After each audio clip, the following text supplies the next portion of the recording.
Chapter 60 Domineering Counterattack. Just then, the smoothly driving car suddenly hit a large pothole. With a splat, a splash of murky dirty water flew up, jolting the inside of the car in an upheaval. Mo Baichuan, sitting in the back seat, stayed as calm as Mount Tai. On the other hand, the sudden force caused the driver to harshly knock his head on the steering wheel, seeing stars. As Yin was splashed with dirty water all over, she was completely baffled. What on earth was going on today? Was this Mercury in retrograde? First, she encountered the mad Song Beiqing, and now she was covered in dirty water.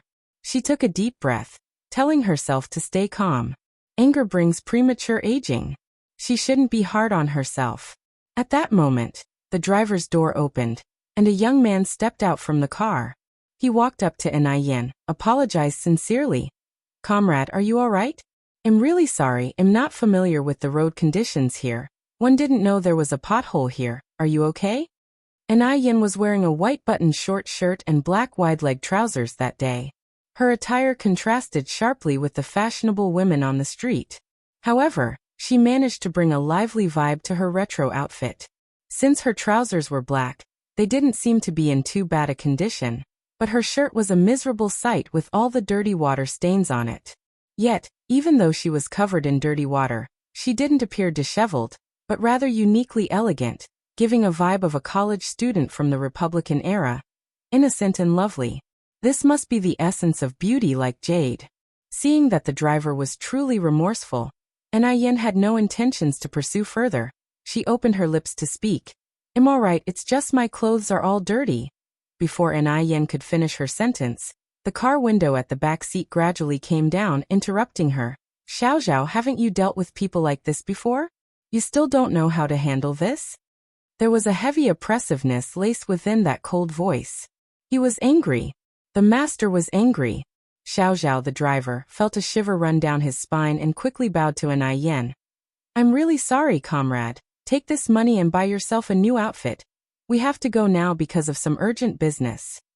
As he finished talking, he took out a large bill from his pocket, handed it to Yin, and turned around to get back into the car.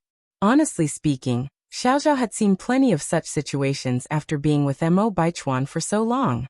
There were many socialites in Beijing who tried their best to get his attention, using all kinds of tricks.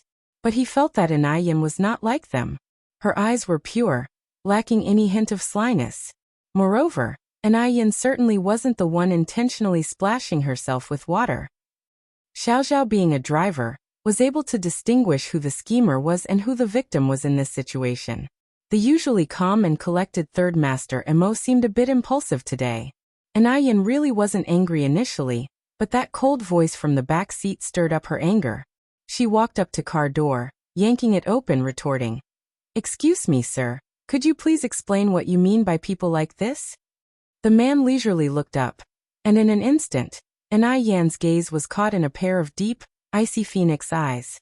The phrase "born with a remarkable appearance" must have been coined for him. His slightly pursed lips, high nose bridge, his flawless phoenix eyes emitting a chilling coldness. Each of his exquisite features seemed as if they were personally sculpted by God. Together they created a powerful and captivating aura around him.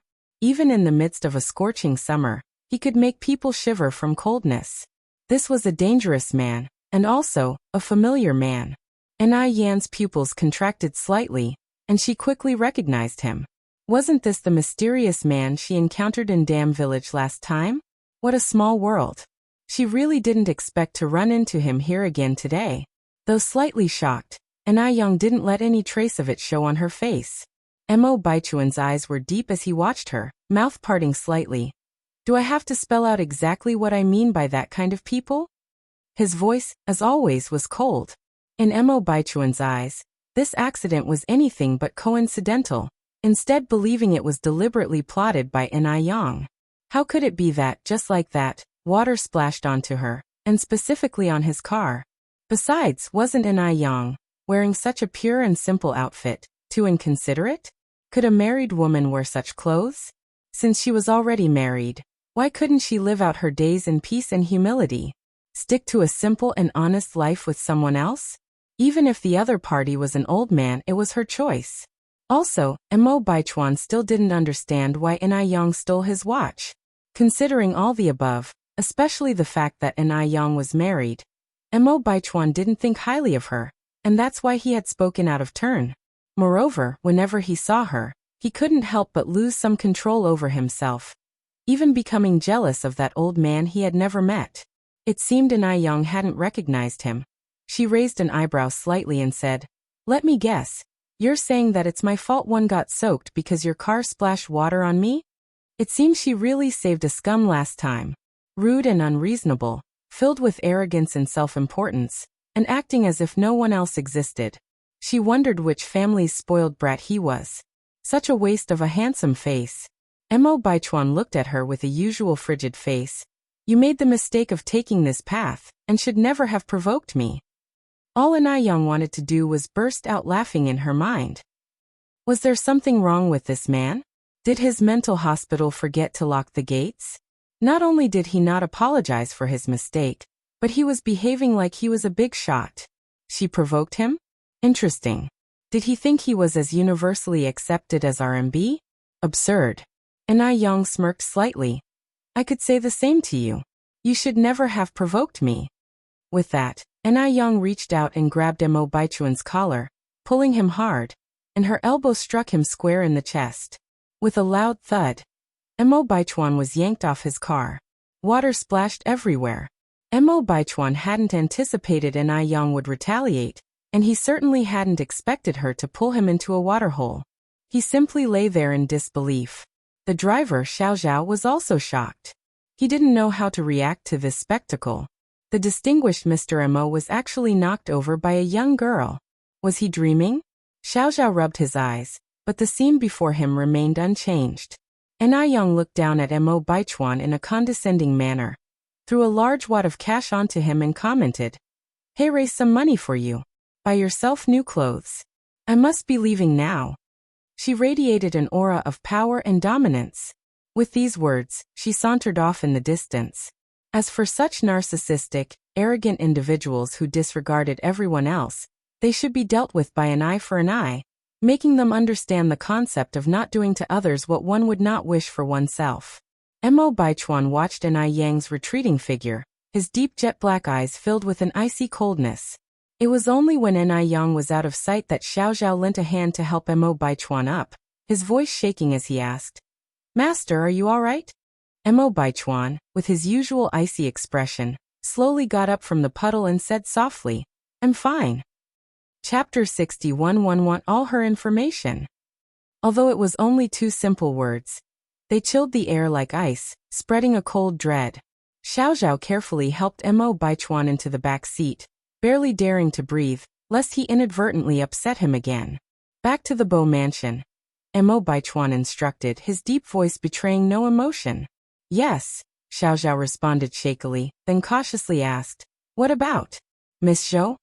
It not that he wanted to intrude, but otherwise he wouldn't know how to explain to the old lady when he got back. Miss Zhou was at the cafe, waiting for Mo Baichuan's arrival. What mess has this turned into? Mo Baichuan lightly lifted his eyes, and the rearview mirror reflected a chilling cold light. Startled, Xiao Zhao closed his mouth abruptly, not daring to utter another word. Stepping on the accelerator, the car shot off like an arrow. Mo Baichuan half leaned on the back seat, his eyes half closed. No one knew what he was thinking. Despite his silence, there was an ominous feeling of looming crisis. The car stopped at a small Western-style house. Xiao Zhao carefully got out of the car, opened the door for the passenger, but Mo Baichuan showed no intention of getting out. He just sat there. Finally, gathering his courage, Xiao Zhao said, "Master, we've arrived." Only then did Mo Baichuan turn his attention towards him. His deep eyes were completely dark as he ordered, "I want all the information about that girl today. Remember all of it, even her ancestors' details. And I want it by 7 o'clock tonight." He always felt that he hadn't investigated Li Xianxian thoroughly enough, because Enai Yang was nothing like he had imagined. Xiao Zhao stood up straight, answering, "Yes." Oh my. His master was harsh. The young lady had just retaliated in kind, but he was unsparing. He wouldn't even give her ancestors a break. Watching Mo Baichuan's retreating figure, Xiao Zhao nervously wiped his forehead. Enai Yang arrived at a store, casually picked out a set of clothes to change into, paid, and then hurried to Enai Kuihua's side. The moment Enai Tsuehua saw Enai Yang, she grabbed her hand. She was so eager, she didn't even notice Enai Yang's change of clothes and immediately blurted, Yang, one think I just saw your uncle. Enai Tsuehua had her own family too. In her family, she had an elder brother named Enai Dezhu, who had married a transferred educated youth in his earlier years. After the policy changed, he and his wife moved to the city. Ever since Enai Dezhu left for the city, Enai Yang had not seen her uncle and his family. In this period, there was also little correspondence. No one knew where Enai Dezhu had ended up. Mom, are you sure you saw him clearly? That was really uncle? Enai Yang asked, frowning slightly. Enai Tsuehua nodded assuredly. I saw it clearly. That was definitely your uncle. If I wasn't worried that you'd be worried about finding me when you got back, I would have chased after him. Enai Tsuehua was not confused. There was no way she could mistake her own brother. Did you see which way uncle went? Enai Yang continued, asking. That way. Enai Tsuehua pointed in a direction. I saw your uncle going through that gate. Then let's go over and check it out, Enai Yang said, grabbing hold of her sister's hand. Mother and daughter headed in that direction. Unlike the bustling streets, this was a residential area for factory employees. There was a guard at the gate, and anyone entering or leaving who wasn't an employee of the factory would need to register. At this time, most factories were state-owned enterprises, very formal. Workers were not only allocated dormitories but also received good benefits. It was like being a public servant in the future world. If there was a worker in one's family, it was a matter of great honor. It was even more honorable than getting into college. Yang, what is this place? Enai Tsuehua asked curiously, looking at the gate. Enai Yang explained to Enai Tsuehua. After hearing the explanation, Enai Tsuehua exclaimed, My goodness! So by what you're saying, your uncle is now a worker? Enai Yang nodded. It seems so. Enai Tsuehua exclaimed, Your uncle was a total simpleton when he was younger. I can't believe he's made something of himself now. At last, someone from our Enai family has become accomplished.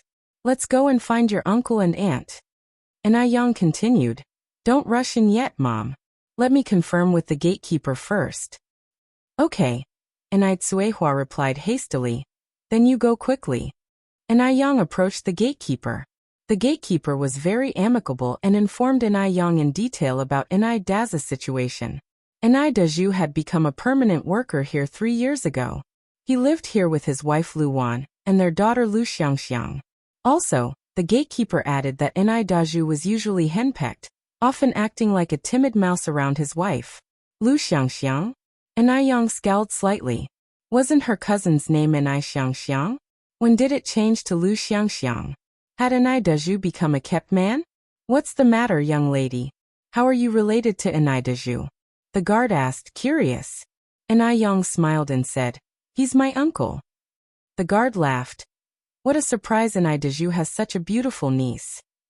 He then wondered, scratching his head. How come I've never heard about Enai Dezhu having a niece? Especially such a beautiful one. People often say nephews resemble their uncles.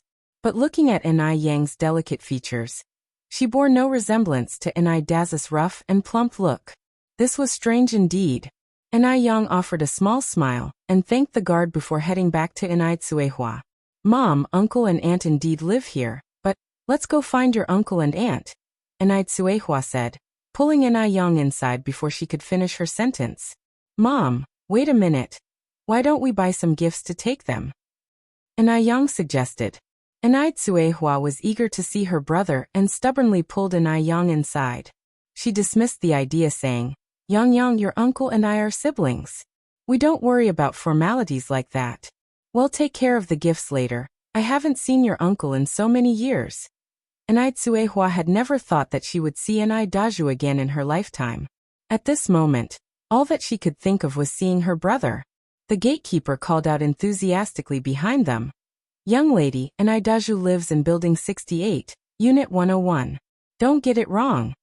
Enai Yang smiled and replied, Okay, thank you, sir. You're welcome. The guard waved cheerfully. With the guard's help, Anai Young quickly found Anai Daz's residence. The workers' dormitory was vibrant with a strong sense of the times. There were children playing in the courtyard, adults washing clothes, chatting and laughing. It was very lively. On seeing the strangers approaching, they all threw curious looks at them. Which family do you belong to? A woman washing vegetables asked them. Anai Tsuehua, holding her child, smiled and said, "We have come to look for Anai Daju. I am his sister." Sister? The woman washing vegetables said in surprise. "I thought Daju was an only child in his family. Where did this sister come from?" Chapter 62. Our house is not a refugee camp _1. Upon hearing this, Anai Tsuehua didn't take the washerwoman's words to heart, instead smiling and saying, "You might be mistaken, 1 a.m. Anai Daz's sister." The washerwoman didn't say anything more, looking at Anai Tsuehua with a complicated expression. "Mom, let's go knock on the door." Anai Young looked back towards Anai Tsuehua. "Okay." Anai Tsuehua nodded, following Anai Young forward. After the mother and daughter left, the yard began buzzing with discussion. What do you think that was all about? Who knows? Lu Wan has always been a deep thinker. I think Anai Daju is a coward.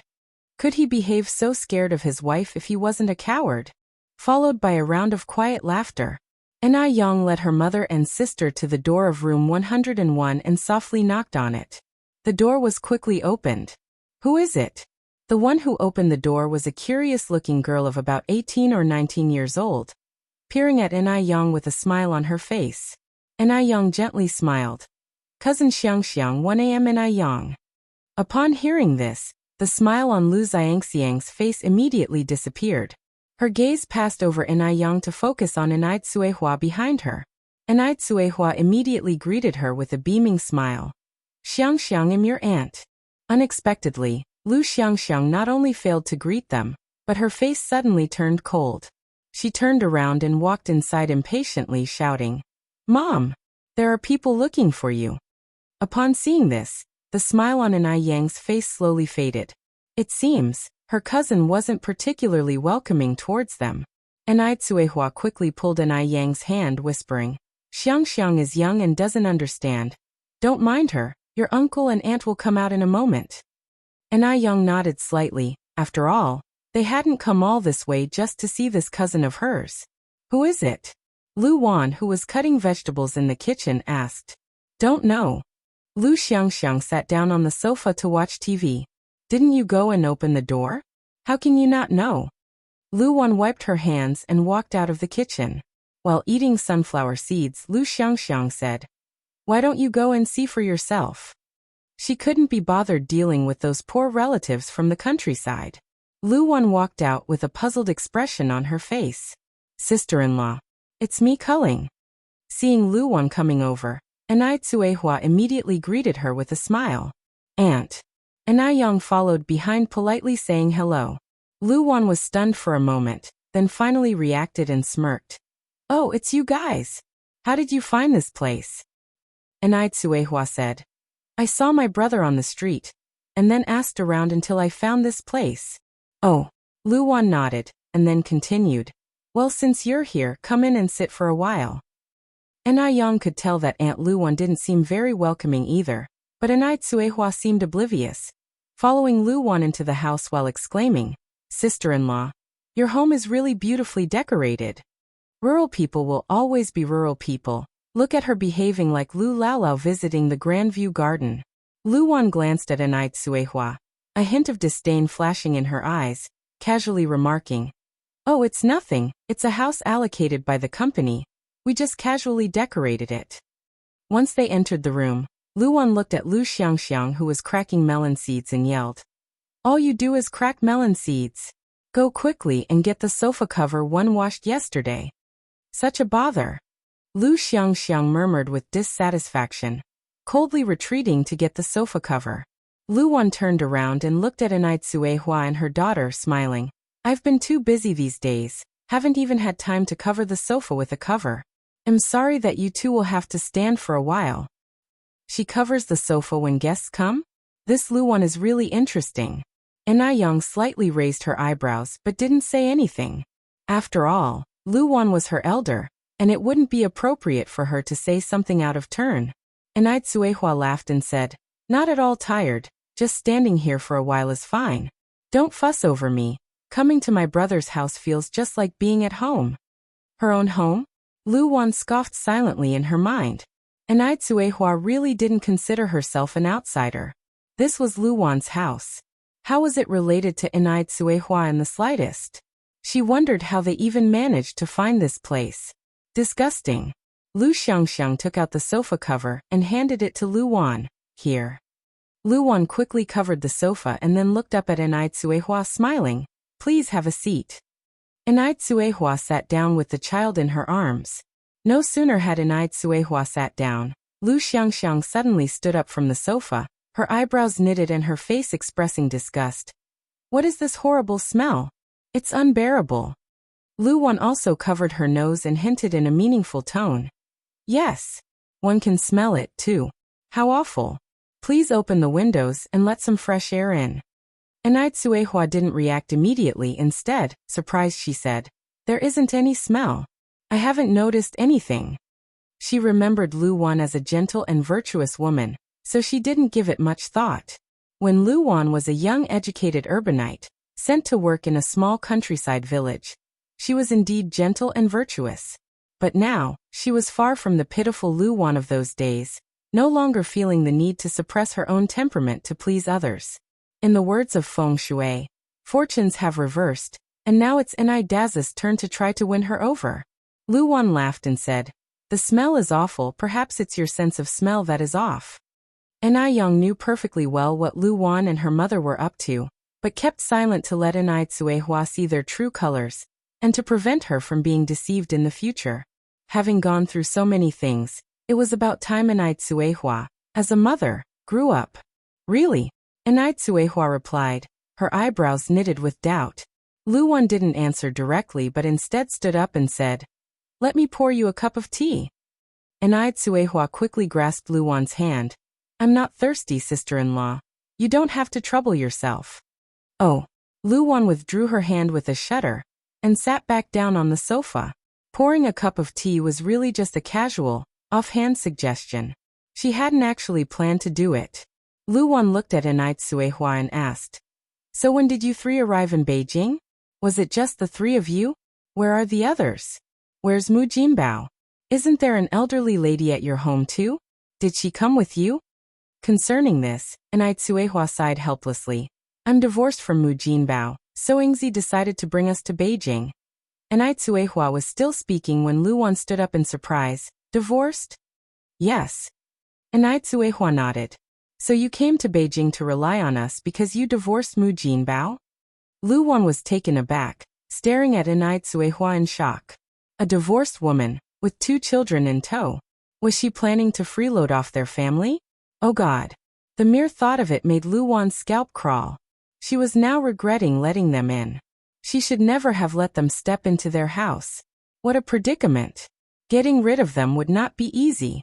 Enai Tsuehua thought that Lu Wan was reprimanding her for not visiting them sooner. So she quickly explained, "No, sister-in-law, it's a misunderstanding. We didn't know you all lived in Beijing. Otherwise Yingzi and one would have come to visit you earlier. Luckily, one bumped into my brother on the street today." "Come visit earlier?" What did she mean by that? At this moment, Lu Xiangxiang chimed in from the side mockingly. "Our house is not a refugee camp, you know." Lu Wan immediately turned to Lu Xiangxiang, pretending to scold her. "What kind of language is that, young lady?" She then turned back to Enai Tsuehua, smiling. "Xiangxiang's just playing around, don't take it to heart." Chapter 63. Do not do unto others what you do not wish for yourself. Lu Xiangxiang is her own niece. As an elder relative, how could she possibly feud with her blood niece? Enai Tsuehua laughed and shook her head. "I don't mind, it's just a child's." The sentence hanging. She continued, "Sister-in-law, you've been good with my brother for these past years, right?" Lu Wan nodded. "We're doing all right. But that's mostly thanks to my own younger brother. Otherwise, do you think Enai Dazhu could have become a worker just by his own merit? If my brother hadn't pulled some strings for him, he wouldn't have accomplished much of anything." Enai Tsuehua gave an awkward laugh and changed the subject. Sister-in-law, are you and my brother both working at the factory now? Instead of answering, Luwan asked, did Yang quit school? Yes. Enai Tsuehua nodded and confessed with shame. It's really my failing as a mother. It's been hard on the child. Luwan continued. It's really a pity that Yang dropped out of school so early. What was her educational background? Although Enai Tsuehua wasn't sure of Luwan's intent, she still answered, middle school. Middle school? When Lu Xiangxiang heard this, she instantly felt relieved. Even though she wasn't as pretty as Enai Yang, her educational level was much higher. She was in her senior year of high school, and could take the college entrance exam next year. In the future, she would go to college and marry someone from the city. No one in the city would want to marry an illiterate like Enai Yang. By that time, she would rank above Enai Yang, and so would her children and her descendants. Enai Yang, a bumpkin, was destined only to be a green leaf accentuating the beauty of a flower. Thinking like this, Lu Xiangxiang felt a great sense of superiority. Her gaze towards Enai Yang became increasingly disdainful. Luwan said with great regret, only middle school. One was thinking of asking my brother to find a way to get Yang a job at the factory. But now the factory only hires those with high school education and above. How did things turn out this way? In reality, Luwan only wanted to cut Enai Tsuehua off. Enai Yang work in the factory? Dream on. Enai Tsuehua and her daughter were simply acknowledging their kinship with them because their family had flourished as factory workers. Such shamelessness. Want to take advantage of their family? No chance. Enai Tsuehua laughed and said, that's all right, sister-in-law. I appreciate your kindness. Actually, one wanted Yang to continue studying anyway. Before Enai Tsuehua could finish, the door was opened. Enai Daju, dressed in a worker's uniform, walked in from outside, carrying a slab of meat. Seeing him, Enai Tsuehua got up excitedly. Brother! Enai Daju stood there frozen, taking a moment to react. There was no joy that should come from a long-awaited reunion with family on his face, rather, a hint of distaste. Tsuehua?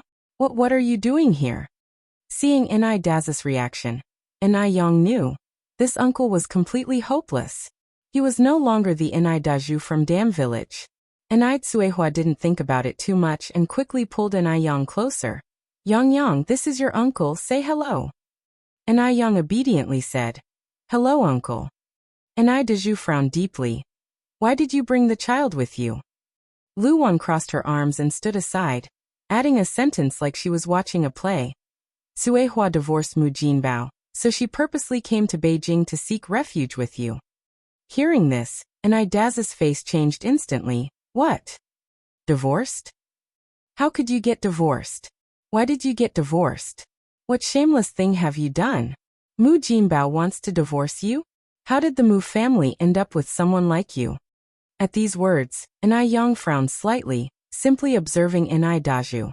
As a brother, his first reaction to his sister's divorce was not concern for whether she had been wronged in her married home, but questioning whether she had done something wrong. He even cursed his sister for being a living treasure. This brother, he's really too much. It's not like that. Enai Tsuehua immediately became panicked, crying as she spoke. Brother, listen to me. It's not like that. One genuinely cannot stay in the Mu family any longer. You don't know, they are simply inhuman, not only wanting to abandon my oldest son, but also planning to marry Yang off to a eunuch. To make matters worse, Mu Jinbao brought back an unidentified woman who is carrying his child. How can one continue to live this life when things are like this? Enai Daju was about to be angered to death by Enai Tsuehua. What? You're not capable enough to keep your own man, and now you've come here to complain to him. A cast-off shoe, not embarrassed in the slightest. He had finally started having some good days, and he could not let this useless sister drag him down. Enai Daju furiously pointed at Enai Tsuehua and shouted, it's your own fault for being incompetent. Who made you unable to bear a son? You can't bear a son yourself and won't let him find someone else to do so? Do you want to watch the Mu family line die out? Enai Tsuehua never expected these words to come out of her own brother's mouth. It was different from the sibling recognition she had imagined. With tear-filled eyes she asked, What about Yang Yang? She's still so young, she's only 17. Does she deserve to be married off to a eunuch? Enaideju coldly replied. So, what if she gets married? It's the will of the parents and the word of the matchmaker. As a girl, should she not get married and just stay at home living off someone else's earnings? Uncle, you're really good at distorting the truth, Enai spoke with a glowing smile. If one remember correctly, cousin Xiangxiang is a year older than me. The eunuch hasn't taken a wife yet. Since girls are meant to marry sooner or later, why don't you let her marry him? Oh, and, Enai continued, Auntie hasn't given you a son until now either.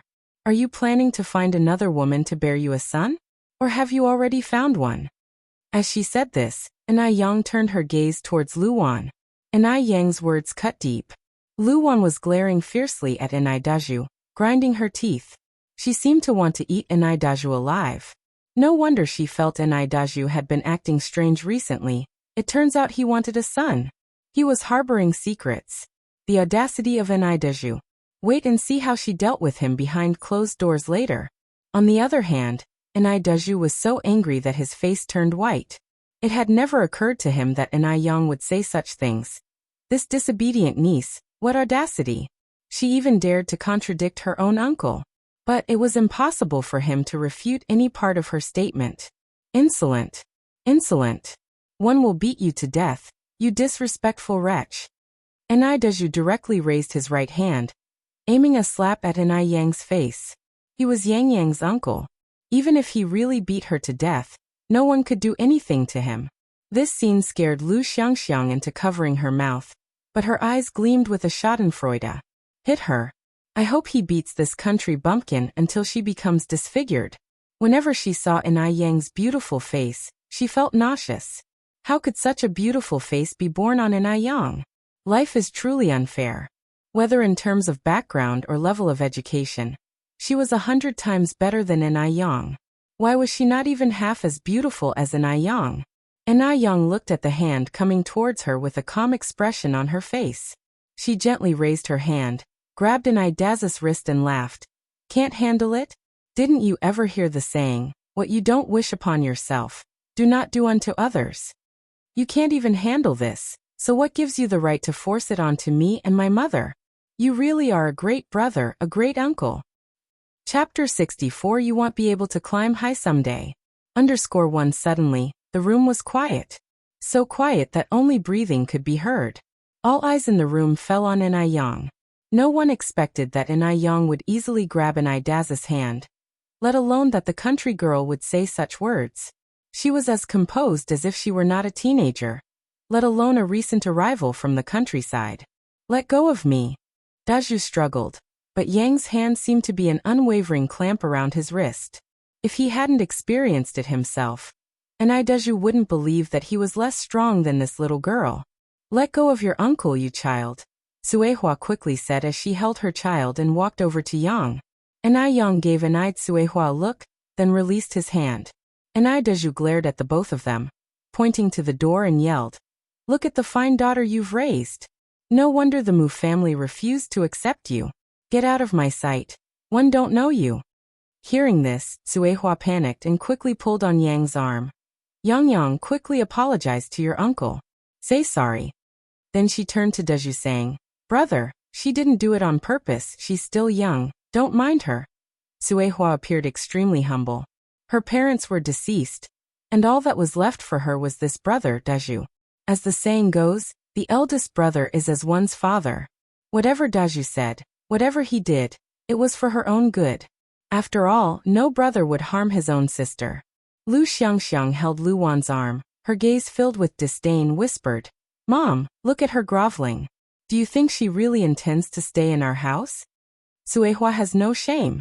Any reputable person would have turned their backs on Daju with such treatment, but she goes on to apologize to him. Villagers stay villagers. She has no backbone. For the sake of staying in their house, she has abandoned even her dignity. Don't worry, Luwan patted Lu Xiangxiang's thigh. One will absolutely not let this pauper stay in our house. Lu Xiangxiang nodded, her face full of scornful smile.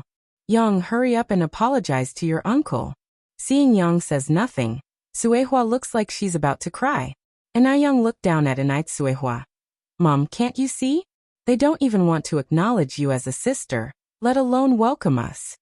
Upon hearing this, Suehua quickly interjected, Yang, don't talk nonsense. She then turned to Daju and Lu Wan explaining, brother, sister-in-law, that's not what Yang meant. Please don't misunderstand. Yang had nothing to say. She never imagined that Suehua would still not see the true colors of Daz's family, even as things had escalated to this point. Lu Wan stepped forwards with a smile. Since we're talking about this now, one have to clarify something. Qiawa, you and Daju aren't real siblings. You don't share any blood relationship. You're just an orphan who Daz's dad picked up. If you really are his sister, why wouldn't we welcome you? But you are not. And now Daju has married into the Lu family, he has even less to do with you. If you have any shame, you should leave our house. Go, before we call the police and things get ugly. Lu Wan's words were hit like a thunderbolt on a clear day, striking right at Suehua. Suehua just stood there, unable to react for a long time. Young was taken aback as well. She never expected that her mother and Daju did not share any blood relation. No wonder Daju was such a despicable man, while Suehua had no trace of deceit. Plus, they did not share any noticeable resemblance. After learning this, Young inexplicably felt relieved. It took a moment for Suehua to look up at Daju, and then, disbelief colored her tone. Brother. Daz's expression gradually went calm. Lu Wan is right. I'm not your brother. You're nothing but an unwanted wild child. Leave now and don't come back pretending to be family. Brother. Suehua was reluctant to accept this reality and stared at Daju. I told you, I'm not your brother. When will you get it? Daju glared at Suehua. Don't think I don't know what you're planning. You think you can freeload off my family? Dream on. Suehua clung onto Daz's arm, weeping. Brother, tell me this isn't true. You're my brother, right? You're my brother. Daju pushed Suehua away roughly. Have you no shame? How could you still insist on this after what I've said? Can't you understand? The sound of their quarrel drew a lot of attention. Soon, a crowd surrounded them. What's going on? Who knows? We just got here. No matter the era, there will always be rubbernecks. Seizing the moment, Lu Wan shouted loudly. Look at her. Have you ever seen such a shameless person? Our Daju is an only child, his parents died long ago. He doesn't even have a sister.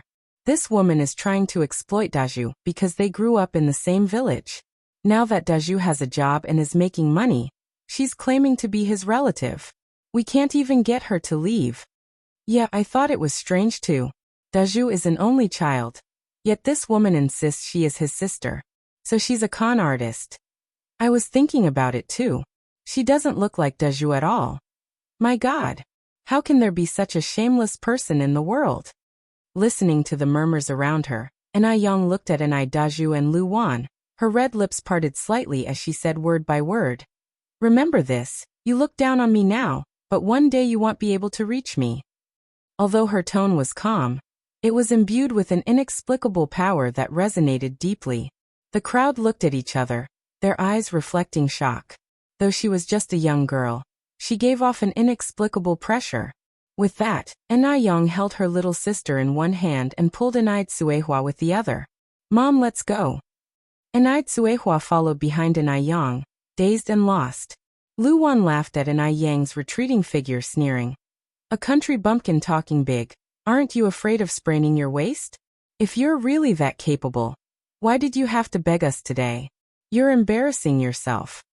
Lu Xiangxiang also giggled. Exactly, if she's so capable, why did she even come beg us today? Too high to reach, huh? She really thinks she's something else disgusting.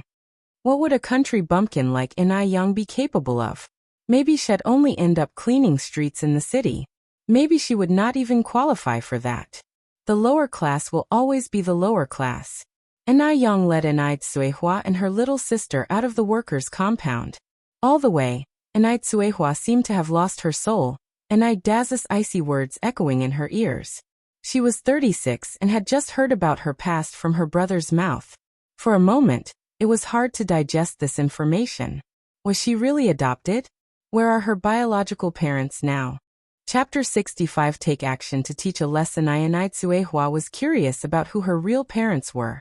So was Inai Yang. Because in her past life, she remembered foreigners coming to Dam Village in search of their relatives. They were well-dressed and driving a car, attracting a lot of attention. But by then, Inai Tsuehua had already died, and Inai Yang was confined at home by God. She didn't know much about the outside world, and didn't know whether those people looking for relatives were related to Inai Tsuehua or not. Was Inai Tsuehua also abandoned because of the preference for boys over girls? Or was there some other hidden story?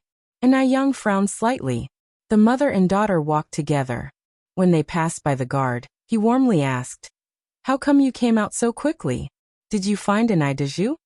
Inai Yang smiled and said, "We found the wrong person." The guard scratched his head. "I was wondering how Inai Daju, the only child in his family, had a sister. So you found the wrong person." Considering Inai Quihua's condition, Inai Yang found a restaurant to have a meal while consoling her mother. After ordering, Inai Yang poured Inai Tsuehua a glass of water. "Mom, don't be sad. Those kinds of people are not worth it. That kind of brother, it's better not to recognize." "Uh-huh." Inai Tsuehua nodded with red eyes, but her eyes were filled with sadness. Inai Yang sighed continued. "Mom, even if Inai Daju doesn't recognize you, you still have me and my sister. Don't worry, one day, I will make them regret what they did today." As she spoke, Inai Yang's eyes overflowed with self-confidence, surging with radiance. Inai Tsuehua tightly held Inai Yang's hand and nodded. "Yes, Mama is not sad. Mama is not sad at all." Inai Yang was right. Inai Daju was absolutely ruthless in dealing with things. If she still thought about this brother, then she would be a fool. In the future, she and Inai Yang will work hard to live a good life together, and won't let anyone ridicule them anymore. Inai Yang continued. "Then you should smile. A smile can shorten 10 years of life." Looking at such a sensible daughter, Inai Tsuehua showed a smile. "That's right." Inai Yang smiled slightly. "Mom, in the future, we don't need to be sad for someone unimportant, just live our lives well. The most important thing is to live in the present, let the past be the past." "Uh-huh." Inai Tsuehua nodded. After eating, the mother and daughter went to stroll in the department store with the child. This was Inai Quihua's first time shopping in such a high-end mall, her eyes full of curiosity. At this time, the department stores were all state-owned, so the salespeople were quite arrogant, often looking at people with disdain. After all, working in a state-owned company was considered a guaranteed job, which most people couldn't reach. In the future, the customer is king. But at this time, it was the salesperson who was king. The customer had to look at their faces. Seeing Inai Yang and Inai Tsuehua dressed in average clothes, and with a child, these salespeople didn't take them seriously. The answers to their questions were dismissive, showing an extreme impatience. Because these people were obviously country bumpkins from the countryside. Inai Yang didn't mind. She took Inai Tsuehua and chose clothes from one counter to another. "Mom, I think this one suits you." Inai Yang picked up a matching skirt suit and handed it to Inai Tsuehua. It's a stylish suit, a floral plaid shirt on top and a black skirt below, with a subtle floral pattern on the skirt. Inai Tsuehua quickly waved her hands to refuse. "It's for young girls like you, not suitable for me." Inai Yang smiled and said, "Which young girl would wear this? Besides, you're not old, go try it on. This suit really suits you." Inai Yang pushed Inai Tsuehua towards the fitting room. Just then, a sales assistant who was standing nearby walked up to them, pointing and ordering, "You can't try on this dress. If you try it on, you have to buy it." Hearing this, Inai Tsuehua immediately put the dress down, scared. Let's not try it, Yang, let's go." Inai Yang isn't someone easy to bully. After all, in her previous life, she owned and managed over 100 restaurants, and carried an aura of assertive composure. Inai Yang smiled at the sales assistant. "Can't try? Can you show me the rule in this store that specifically states this dress cannot be tried on? Also, where is the rule that says if you try on something you must buy it? Or do you mean this department store is owned by your family, and you can make up such rules as you like?" Inai Yang was smiling as she spoke, but the sales assistant couldn't detect any humor in her expression. How odd. Although she was just a teenager, her formidable presence felt like a giant ship prevailing against winds and currents. Enai Yang's lips slightly parted as she said, "Please fetch your supervisor now. I want to know how your supervisor normally trains employees." Perspiration broke out in a cold sweat on the sales assistant. She never expected Enai Yang to confront her like this. The usually sharp sales assistant had completely misread Enai Yang. If their superiors found out about today's incident, she would certainly lose her secure position. She had thought Enai Yang was just an easy-to-bully hillbilly, but it turned out she was tougher than the spoiled city girls. "Let's go, Yang Yang, let's leave." Enai Tsuehua stuttered, her voice trembling with fear. Enai Yang turned to Enai Tsuehua, reassuring her softly, "Don't worry, Mom, everyone is equal now." Enai Tsuehua had just arrived from the countryside, carrying an innate sense of insignificance where she felt she was always a step below others, no matter where she was. Enai Yang secretly made up her mind to help her mother get rid of these obsolete habits and learn to be truly independent and strong. This is why today's incident definitely needed to be properly resolved, so her mother could face her own worthiness. Seeing Enai Tsuehua so scared, a flicker of contempt ignited in the sales assistant's heart. Despite Enai Tsuehua being an unsophisticated country bumpkin, who could ignore the fact she had such a formidable daughter? Knowing when to rein in during the troubled times, the sales assistant quickly changed her tune. "Ladies, one apologize for the misunderstanding just now. This dress can indeed be tried on. Please go ahead." Enai Yang looked at the sales assistant, her tone even and calm. "I want you to apologize to my mother now." Her tone was subtle, yet resounding, allowing no room for dispute. "Apologize?" The sales assistant was taken aback, looking at Enai Yang incredulously. She was expected to apologize to a country bumpkin? How was that possible? But when she met Enai Yang's clear, icy gaze, she quickly capitulated. Feigning respect, she turned to Enai Tsuehua. "I'm sorry for the misunderstanding, ma'am. Please forgive me." Worried that Enai Yang would not be satisfied, she even gave a deep bow. Enai Tsuehua was dumbfounded to see the sales assistant actually apologizing to her. She responded somewhat dazedly, It's okay." With the apology and the bow given, Enai Yang decided not to stoop to the sales assistant's level. In the first place, Enai Yang just wanted to peacefully help Enai Tsuehua buy some suitable clothes without stirring up trouble. But it was the sales assistant who had ignited the dispute. If she didn't fight back, they might think she was a pushover. Enai Yang picked up the dress and guided Enai Tsuehua to a nearby fitting room. "Mom, I will wait for you outside." Enai Tsuehua responded helplessly, "You child." The entire scene had been witnessed by a tall and imposing figure. Going up from the same tall figure, a man in a black suit was revealed. He was wearing a black hat that shrouded his features, making his chiseled jawline the only visible part of his face. The man exuded an aura of mystery and prestige. Chapter 66 Driven by the Times, directed by the overall situation _1 The man just stood there, the corner of his mouth lifting into a light smile. Originally, he thought this mother-daughter duo would definitely be at a disadvantage facing the aggressive salesgirl. To his surprise, a girl who looked only about 16 or 17 years old would have such a strong counterattack. Every word, every sentence, left him dumbfounded and deeply impressed. Many city-bred girls wouldn't necessarily have her audacity. Just then, a stocky middle-aged man with a beer belly approached from behind, stood in front of the man, and respectfully said, "This way please." The man slowly withdrew his gaze and took a step forward. Although he moved casually, his manner radiating an immense presence. Regardless of where he was, he existed like a king. As Enai Yang waited by the fitting room for Enai Tsuehua, she suddenly noticed a gaze, both measuring and authoritative, looking her way. Enai Yang glanced back, only to see a tall, imposing figure. With a stature as towering as a jade tree, even his silhouette was enough to command awe and respect. Being new to Beijing, she didn't recognize such a high-ranking figure in society. Maybe she had made a mistake. Enai Yang casually withdrew her gaze and didn't give it any further thought. About 5 minutes later, Enai Tsuehua emerged from the fitting room. Because it was her first time wearing a skirt, she seemed particularly awkward, constantly tugging at the hemline. Young looked at her emerging mother and felt a momentary daze. Indeed, clothes make the man. With this outfit on, Tsuehua seemed like a completely different person. Her skin was naturally fair, and she had peach blossom eyes that were very similar to Yang's. Added to the dietary and medicinal treatments of the past month which had faded the freckles and wrinkles on her face, she looked like she was in her late 20s. Where did she resemble a 36-year-old woman?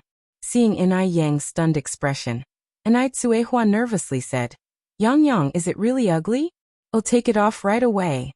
Turning around, Tsuehua was about to head back into the fitting room. Wait, Mom. Yang immediately stopped her mother. What's wrong? Tsuehua looked back, confused. Yang led Tsuehua in front of a mirror. Take a look yourself. When Tsuehua saw the reflection in the mirror, she was shocked. She had never imagined she could have a day like this. Everyone has a love for beauty. Even Tsuehua, a married woman, was no exception. At that moment, she found herself overcome by complex emotions. In all the years of her marriage, this was the first time she wore such a beautiful dress. It truly looked very stunning. Even more stunning than the red wedding dress she wore on her wedding day. Yang, is this really me? Tsuehua asked nervously, grasping Yang's hand. Mom, if it's not you, who could it be? Yang responded. You look really stunning in this dress. Tsuehua stood in front of the mirror, examining her reflection up and down, then said, It's beautiful, yes, but it might not be very practical for getting work done. Tsuehua was a practical woman, always considering the finer details. Yang laughed and said, Do you think we're still in Dam Village? We don't have to toil in the fields anymore. What heavy work could there possibly be? We're buying this dress. Tsuehua looked around the upscale shop with hesitation. This place is so fancy, the dress must be expensive, right? You're working hard to earn money. Let's just forget about it. Yang casually replied. Money is meant to be spent, otherwise it's just paper. Plus, it's not that expensive. Learning from previous experiences, the salesgirl managed to hide her facial expressions well. Even though she still didn't believe the mother and daughter could afford such a dress. She simply said, This dress costs 28 yuan. 28 yuan might just be enough to buy a pound of beef in future. But in this era, it could cover 2 months of rent. A common worker's monthly wage is only 28 yuan. Upon hearing this, Tsuehua turned pale with fright. So expensive? Forget it. Forget it. The saleswoman knew this would happen. Contempt gradually appeared in her eyes, and she said impatiently, This is the latest style from Guangguan. Of course it's a bit pricey with such high-quality material. If you don't want it, I'll put it away. 2 paupers. They can't afford clothes but still strut around here like big shots. Disgusting. Yang gave a faint smile. Well, take this one, wrap it up. The saleswoman didn't expect Yang would suddenly say such a thing. The contempt in her eyes quickly turned to astonishment. Wrap it up. Is she boasting or serious? Before the saleswoman could react, Yang casually pointed at a few clothes they had just looked at and said, Well, also take this one, and this one, wrap them all together. You want all of them? The saleswoman nervously swallowed. Yang nodded slightly, yes. Yang, why are you buying so many? Tsuehua quickly tried to stop Yang. Yang laughed and said, We can't have you wearing the same skirt every day, can we? Yang had a keen eye for fashion. All the clothes she had just picked out suited Tsuehua perfectly. But I don't need so many. Besides, these clothes are too expensive. One do have clothes. A single dress costs 28 yuan, so all these clothes must cost nearly 100, right? The thought of it alone makes my heart ache. Tsuehua remarked. Yang continued, It's not that much, it's only 4 items including this dress. The clothes they brought from Dam Village were all old and patched up. They were obviously unsuitable for now, so Yang went ahead and bought Tsuehua 4 new outfits. Besides that dress, the other 3 were everyday clothes. But, Tsuehua was about to say something else, but Yang gently pressed her shoulder and said, Mother. No more buts. We're no longer in Dam Village. Our lives are going to get better. And we can definitely afford a few pieces of clothing. The saleswoman next to them made a complete attitude flip, asking them very respectfully, "Do you want me to wrap them up for you now?" And Ayang glanced at her. "Wrap it." "All right, please wait a moment." The saleswoman bowed slightly, smiled sweetly, then turned around to wrap the clothes. Seeing her like this, Anai Tsuehua surprisedly said, "Why did this young lattice attitude change so fast, just like flipping a book? She was so indifferent just now." And Ayang laughed and said, "Just the way of the world, it's not her fault." "Oh." Anai Tsuehua nodded in a half-understanding way. The 4 pieces of clothing cost a total of 108 yuan. And Ayang willingly took out the money to pay, while Anai Tsuehua next to her felt heartache. She never thought there would be a day when she would spend 100 yuan on clothes. 108 yuan, it's almost the annual income of the Mu family. After buying the clothes, Anai Yang took Anai Tsuehua to the lingerie counter. Bras have existed since 1914, but they just hadn't been brought to the countryside yet. Anai Yang was already 17, and still wearing the ancient belly band, while Anai Tsuehua hadn't even seen a bra before. Therefore, in the countryside at that time, many women's breasts began to sag prematurely before they were even 30 years old. Although Anai Yang had been paying attention to dietary skincare recently, Anai Kuihua's breasts were already showing signs of sagging. However, with the help of a bra and the dietary skincare, she would definitely have a perfect bust shape. This was the first time Anai Tsuehua had seen a bra, and she curiously asked, "Yang, what is this?" Chapter 67 Become Stronger. Don't hold your daughter back _1 Seeing Anai Tsuehua like this, Anai Yin whispered a few words in her ear. After Anai Tsuehua understood the purpose of these strange clothes, she promptly blushed and felt uncomfortable all over. Yang, let's go," she said. Anai Yin laughed and said, "Mom, there's nothing to be embarrassed about. These days everyone in the city wears these. Not only can they prevent female diseases, but they also prevent sagging breasts." Anai Tsuehua still felt a little uncomfortable. "Everyone in the city wears these?" "Yes." Anai Yin nodded, pulling Anai Tsuehua along. "Mom, you pick a style you like." Anai Kuihua's face turned as red as a boiled shrimp. "Anyway, it's worn inside, any style will do." Seeing Anai Tsuehua like this, Anai Yin didn't make it difficult for her. She picked 2 styles suitable for young girls and young women, and told the salesperson, "Could we have 2 pieces each of C and D cup in these styles?" The C cups were for her and the D cups were for Anai Tsuehua. So all of Anai Yan's good genes were inherited from Anai Tsuehua. Of course, the dietary therapy she underwent recently also played a role. Those beauty and health recipes were not consumed for nothing. As a woman herself, envy couldn't be hidden in the sales assistant's eyes when Anai Yin mentioned the sizes. Who would have thought that such a slender girl had such a full-bodied figure, and she was so pretty too? Life is really unfair. 4 pieces for 98 yuan, the salesperson continued. 98 yuan? A small piece of fabric was that expensive? Anai Tsuehua was taken aback, and just as she was about to stop Anai Yin had already paid. Anai Yin noticed Anai Kuihua's concerns and reassured her in a low voice. "Mom, don't worry. We have money now. We don't have to be as frugal as before. Our future life will be like flowers blooming, getting better every day." Anai Tsuehua looked at Anai Yan's radiant eyes, unconsciously nodding her head.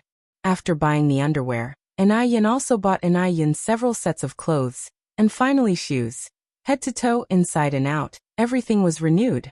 After leaving the department store, Anai Yin took Anai Tsuehua to visit some grocery stores, buying some daily necessities.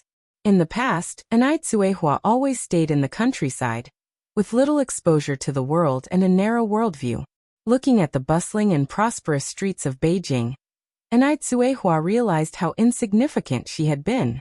Looking at her excellent daughter beside her, Anai Tsuehua secretly decided to be strong in the future and not hold Anai Yin back. After shopping and returning home, it was already past 7 in the evening. There wasn't enough time to cook. So Anai Yin cooked a large pot of health porridge. The porridge contained shrimps, greens, lean meat, and diced carrots. It was not only delicious but also had the effect of whitening the skin and enhancing the bust.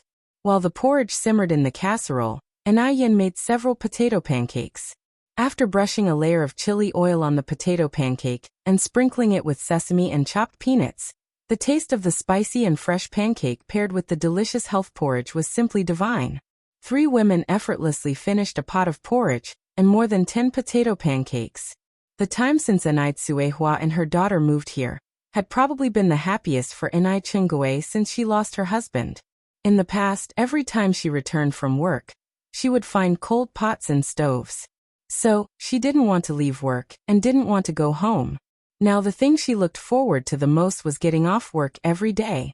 Tsuehua and Yen, although not her relatives, made her feel a sense of home. After dinner, Tsuehua showed Chingwe the new clothes they bought on the street today. With such a good daughter as Yang, Tsuehua wished to share her happiness with everyone in the world.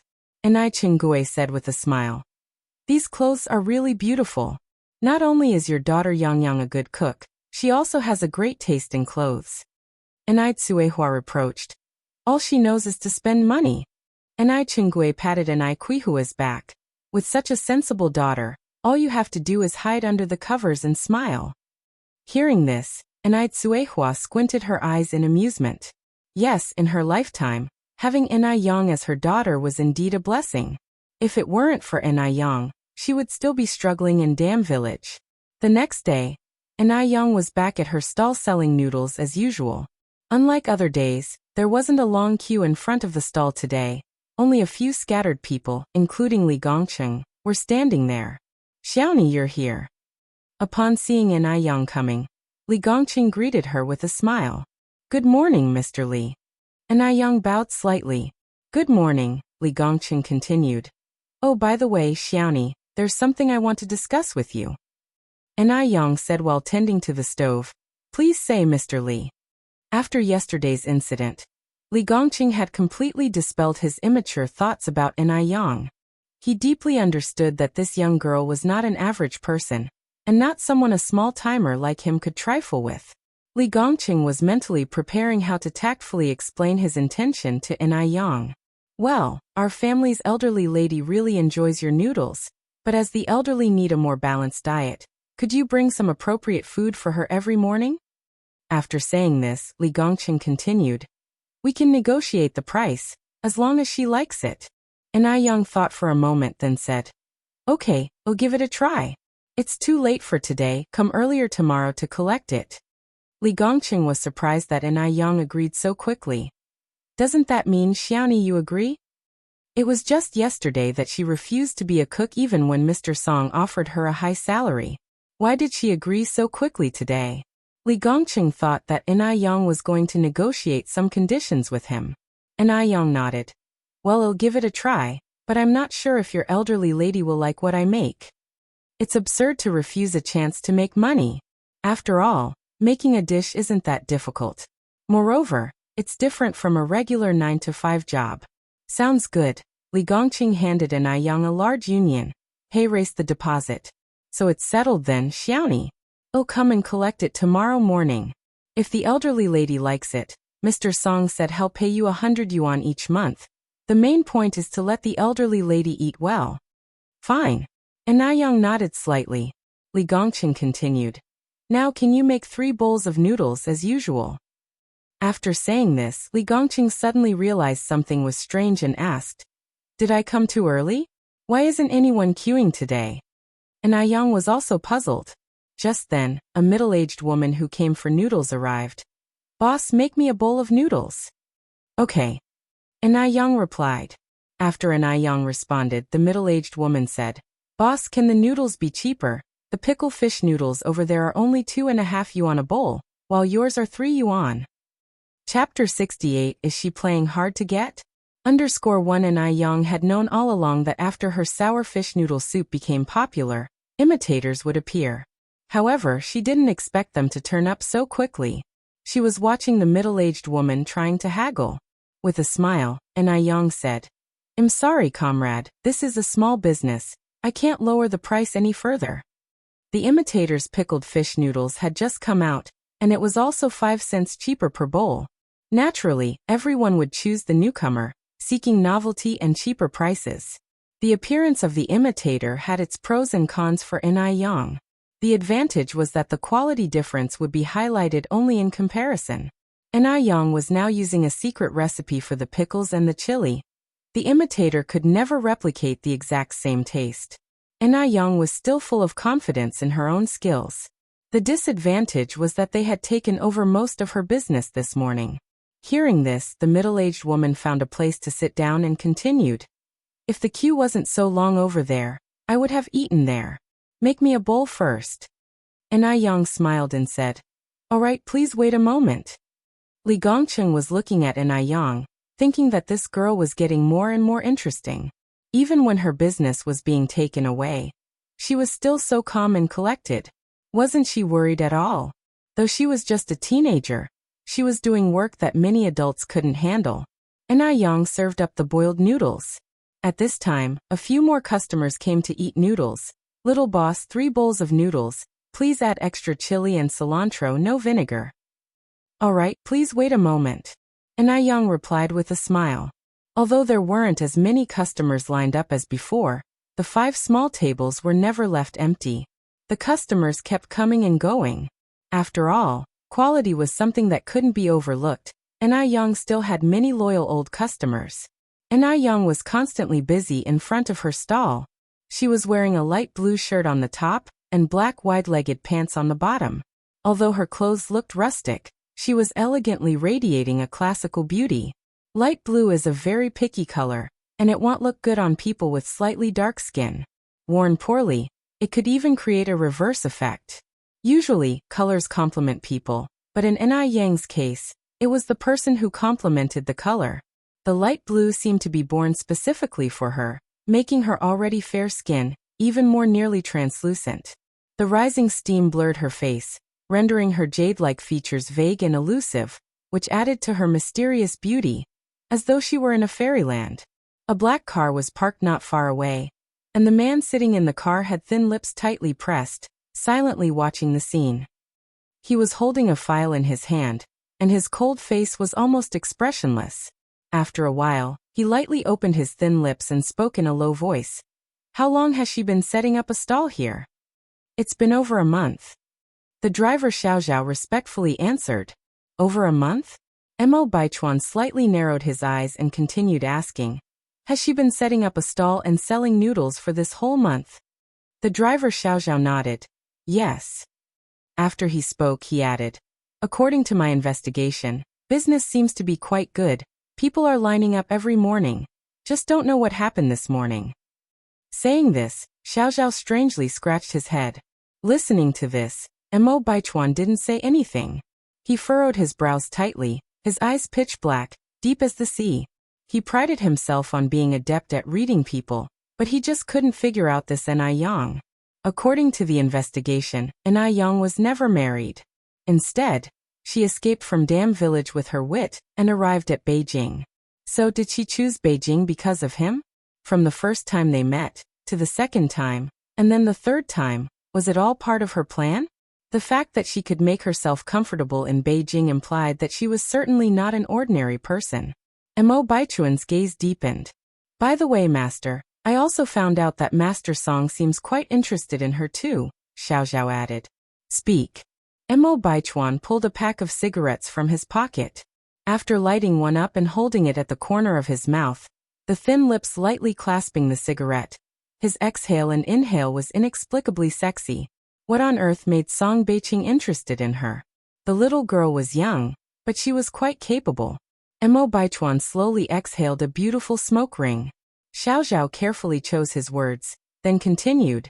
The noodle dish that the old lady recently enjoys the most is bought from Yang. Is it her? Mo Baichuan was taken aback, a flash of doubt in his eyes.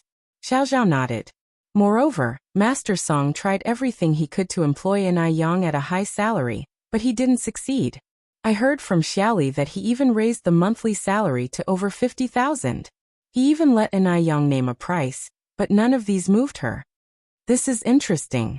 A monthly salary of over 50,000. What does this signify? It signifies instant wealth. Generally speaking, no one can resist such magnificent wealth. Na Yang must be selling noodles for the money. So why would she refuse Song Beicheng? Why refuse this enormous wealth? Unless she has set her sights even higher. Isn't there a saying? The most beautiful things often carry deadly poison. Mo Baichuan narrowed his eyes, which were as black and deep as a phoenix's. After a moment, he gently moved his gaze from Na Yang and said, "Let's go, we'll go back." After all, Na Yang is just a woman. No matter how she tried, she couldn't move his mountain. Moreover, Song Beicheng is not a fool. He's experienced in the world of romance.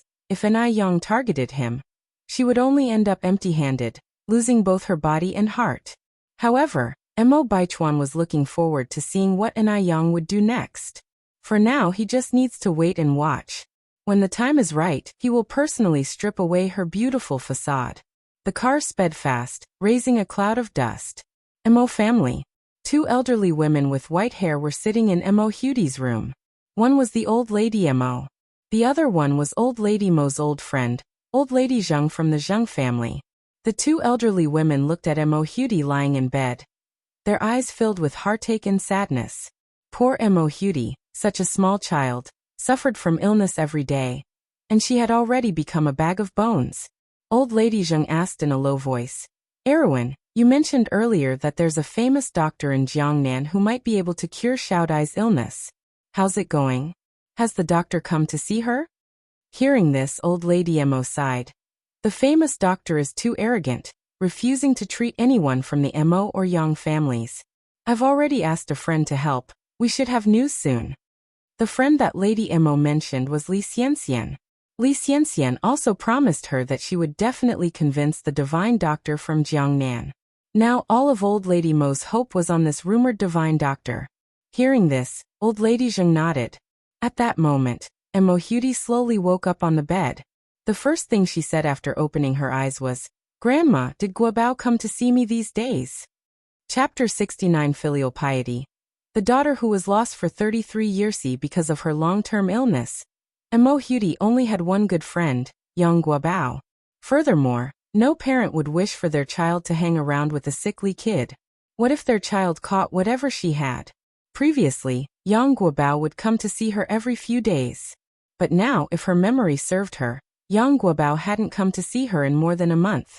Could it be that Yang Guobao had already? At this thought, Mo Hudi's expression darkened. Grandma Mo continued. "Didn't I tell you? Guobao was taken to the countryside by his mother, and he hasn't returned yet. Will Guobao come back?" Mo Hudi asked again. This question was a bit difficult for Grandma Mo to answer. Yang Guobao had been taken away by Wang Meifeng for over a month now, and they had not received any news. Who could be sure about the situation? Old lady Zheng interjected. Haven't the Yang family thought of bringing back Wang Meifeng and her son? If the daughter-in-law was wrong, that was her problem, but their grandson was still their descendant. Would they just leave him stranded without a care? Grandma Mo said. Gobeo's grandma is also very stubborn. She's still waiting for Wang Meifeng to admit her mistake. If Wang Meifeng doesn't acknowledge it, the Yangs won't actively bring them back. After saying this, Grandma Mo continued. But this is really Wang Meifeng's fault. She's a college student, yet she was tricked by a teenager. Isn't it laughable? Old lady Zheng pondered. Maybe that young girl has got some skills? Grandma Mo replied.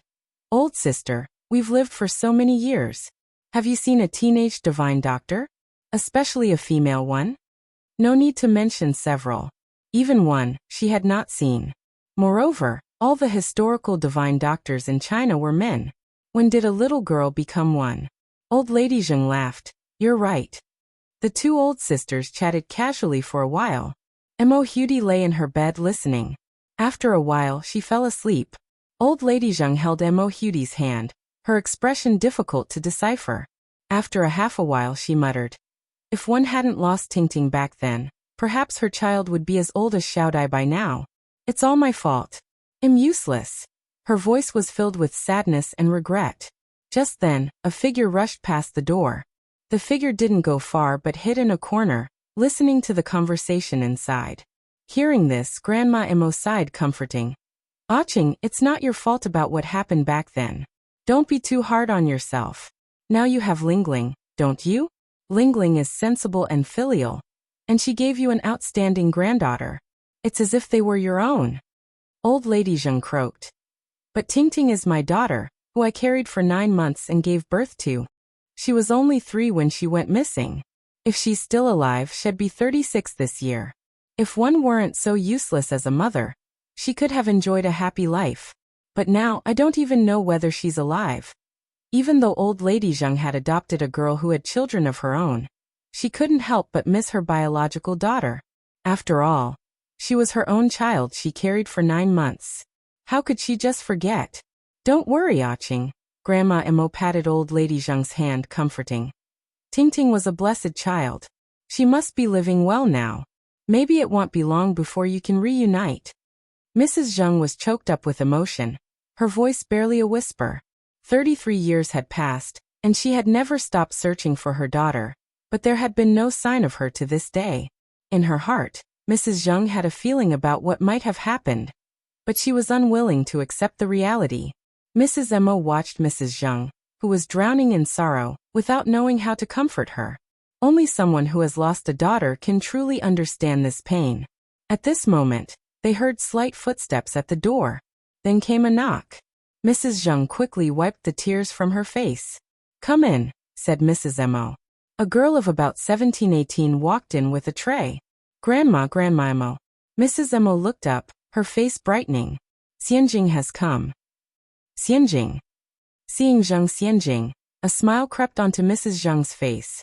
Even though Xianjing was the child of her adopted daughter Zheng Lingling, Mr. and Mrs. Zheng loved their granddaughter dearly and indulged her in every way. They had even discussed that if they couldn't ever find their biological daughter, they would leave all their legacy to Zheng Xianjing once they passed away. Even if they did find their biological daughter in the future, she would still give half the inheritance to Zheng Xianjing. Moreover, Zheng Xianjing was an excellent student. At only 18, she had already been admitted to a prestigious university and was studying finance and management. "Grandma Emo, one borrowed your kitchen for a bit and made some mung bean soup. This is your bowl, and this is for my grandma." As Xianjing spoke, she handed over the bowls of mung bean soup with both hands to the 2 elderly women. Mrs. Emo joked. "Xianjing, you divided these so clearly, one hope you didn't put something extra in your grandma's bowl to make it taste better than mine?" Xianjing, taken aback, replied. "My grandma has a bit of a headache, so I added a little bit of herbal medicine to her mung bean soup." On hearing this, Mrs. Emo was surprised and said, "Xianjing, did you prepare these 2 bowls of mung bean soup separately?" Zheng Xianjing nodded. "Xianjing, you really are so considerate." Mrs. Emo took Xianjing's hand, nodding in agreement. "Your grandma is so lucky to have a respectful and caring granddaughter like you in this life." Making 2 separate bowls of mung bean soup might seem like a small thing, but the thoughtfulness involved was exceptional. The preparation itself was straightforward, but making them separately would have been quite bothersome. Many biological grandchildren perhaps wouldn't have the patience for such a lavish display of affection. Respectful and caring? On hearing this, a scoffing smile flickered in Xianjing's eyes. She was indeed very affectionate. But all her affection had gone to the dogs. She treated Mrs. Zheng so well, but Mrs. Zheng was still hung up on her biological daughter, who had probably been dead for centuries now. Naturally, blood is thicker than water. How could she, a granddaughter born out of an adopted daughter, ever compare to a biological child? A mocking smile crossed Zheng Xianjing's heart, but she didn't let it show as she modestly said, "Grandma Emo, I'm not as good as you say 1 a.m. This is just what any granddaughter should do." Mrs. Zheng looked at her excellent and understanding granddaughter and said, "Xianjing is just like her mother, always respectful and loving ever since she was a child." Upon hearing this, Mrs. Emo nodded in agreement. Indeed, Lingling is also a respectful child. Our Xianjing takes after her mother. Feeling slightly embarrassed, Xianjing said, "Oh grandmas, you're teasing me again. Please try the mung bean soup. It's refreshing and helps drive out the heat in the summer, and also helps detoxify." Chapter 70. It's not easy for us to have a good life. _1 The taste of the mung bean soup was mediocre. Nevertheless, Out of respect for Zhang Xianjing's effort, the two elders gulped down the soup in one go. "Grandma, let me wipe your mouth." Zhang Xianjing handed over a clean handkerchief in a timely manner. Elder Lady Mo teased from the side. "Indeed, a biological grandmother is a biological grandmother. Look at her, handing bowls and offering handkerchiefs. Me, a stranger, cannot enjoy such a privilege." Biological grandmother? There was a cold sneer in Zhang Xianjing's heart. Elder Lady Zhang never treated her as a biological granddaughter. This appellation was truly ironic. Zhang Xianjing remarked with a smile. "Granny Mo, once Xiaodai is better. She will definitely be even more filial than me." Of course, Elder Lady Mo liked hearing this comment. She also firmly believed that Mo Hudi would definitely recover. It had to be said, Zhang Xianjing was indeed a pleasing person. She knew how to win the favor of the elderly. In fact, since the day her mother had informed her that she and Elder Lady Zhang did not share any blood relation, she had started being cautious, afraid of offending these two elders with her words or actions. Therefore, her obedient and considerate behavior over these years was all a facade. Because she had to please these two elders of the Zhang family. Only then would she have the chance to inherit everything from the Zhang family. However, today, upon hearing Elder Lady Zhang's words, she felt an unprecedented threat. From Elder Lady Zhang's words, it was not difficult to deduce that all these years they had been searching for that lost biological daughter. It was just that they had never found her. But what if? What if one day they did find her? What would their family do then? Therefore, she must find a way to make the elderly couple of the Zhang family draft their will sooner than later. Otherwise, she would never be able to rest easy. All that the Zhang family owned was hers. Why should she have to give it all away? Thinking of this, a faint light flashed in Zhang Xianjing's eyes. At this moment, the door was pushed open once again. A kind-faced middle-aged woman walked in from outside the door. "Mom, Auntie Mo. Lingling is here." Elder Lady Mo greeted with a broad smile. The person who came was none other than Elder Lady Zhang's adopted daughter, Zhang Lingling. As soon as Zhang Lingling arrived, she stood behind Elder Lady Zhang, massaging her shoulders. Elder Lady Mo praised her nonstop, saying how filial Zhang Lingling was. Zhang Xianjing continued. "My mom is massaging Grandma. Grandma Mo, let me massage you. I have recently learned a new massage technique." As Zhang Xianjing spoke, she began to massage Elder Lady Mo. Elder Lady Mo was so pleased that her mouth curled up in a smile. This mother-daughter duo massaged the elders quietly, not disturbing their conversation. Elder Lady Mo, under Zhang Xianjing's massage, blissfully closed her eyes. As if suddenly reminded of something, Elder Lady Zhang asked, "Erwin, how has your sixth child been lately?" At these words, a glint of light flashed across Zhang Xianjing's usually tranquil gaze. Elder Lady Mo closed her eyes and said disappointedly, "Still the same, entirely useless." Elder Lady Zhang let out a sigh. "All your children are so talented, it's just the sixth one who has turned out to be utterly good for nothing?" Elder Lady Mo had a total of 6 children, 5 sons and 1 daughter. The sixth one mentioned by Elder Lady Zhang was Elder Lady Mo's youngest son, and also the son causing her the most worry. Each of the other 5 children of the Mo family, including grandson Mo Baichuan, were influential figures in Beijing. This sixth child, he is the least impressive of the Mo family. Well, he never went to college, never held a job. Even now he's still an idle drifter. He basically just eats and waits for death, wandering around, often not returning home for several months, even a year. Because of this, he's become a joke among the aristocratic circles in Beijing. Ugh, don't even mention him. Lady Mo sighed irritably. That boy is such a headache. Lady Zhang patted Lady Mo's hand, consoling her. Don't worry too much about it, everyone grows and develops at their own pace. Forget it, muttered Lady Mo scornfully. I've given up on hoping he'll make anything of himself in my lifetime. Mrs. Zhang glanced at her daughter's expressions quietly. She has been observing for a while now.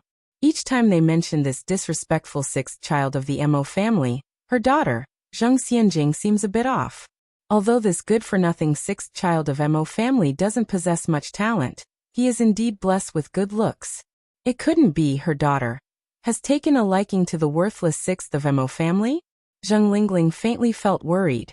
Her daughter should aim to marry someone of Song Biqing's or Mo Baichuan's status, not end up with the incompetent sixth of Mo family. No way. She had to banish this absurd idea from her daughter's mind immediately. Therefore, during lunch, Zheng Lingling finally found a chance to talk to her daughter privately. Xianjing. Zheng Lingling called out to Zheng Xianjing. What's the matter, Mom? Zheng Xianjing turned back. With a hushed voice, Zheng Lingling asked, Your mom wants to know, have you fallen for the sixth of Mo family? Zheng Xianjing replied a bit awkwardly. No. No. Zheng Lingling narrowed her eyes. Xianjing, you're my daughter. I can tell what you're thinking. Listen to me, you must quit this absurd idea right now. If you have time, put in more efforts towards Song Beiqing or Mo Baichuan. Either one of them would be 1,000 times better than that sixth of Mo family. Finishing her words, Zheng Lingling continued sincerely, Xianjing, your mother struggled to make a life like this. I hope you can always stay on top of the world. That sixth of Mo family, all he knows is to ask for money from his family. What can he possibly provide you? Zheng Xianjing obediently nodded her head. Okay, Mom. One understand. Of course, she wants to stay on top. In fact, she wants to be at the very top. It's just that there are certain things she doesn't feel comfortable discussing with her mother. Just when Zheng Lingling was about to say something else, Zheng Xianjing preempted her. Oh Mom, I heard something today. What was it? Zheng Lingling quickly asked. Zheng Xianjing continued. I heard that old woman has been secretly looking for her biological daughter for years. I'm worried. Zheng Lingling frowned severely. Those two troublemakers. I've been nothing but good to them, and they still treat us as outsiders. Xianjing, don't worry.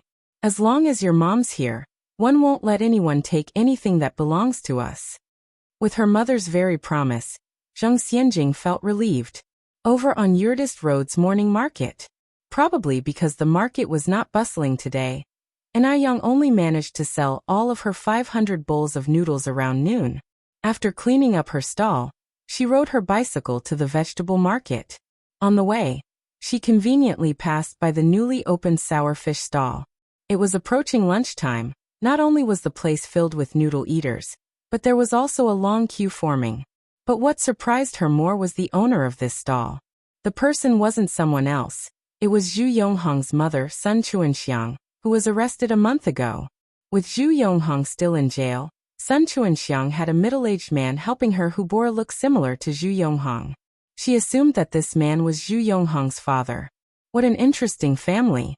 The daughter hires thugs to destroy the competition, while the parents directly turn into copiers. When she noticed that an Aiyang passed by this place, Sun Chuanxiang kept her head high and called out with a triumph in her voice. Come on everybody, delicious pickled fish noodles.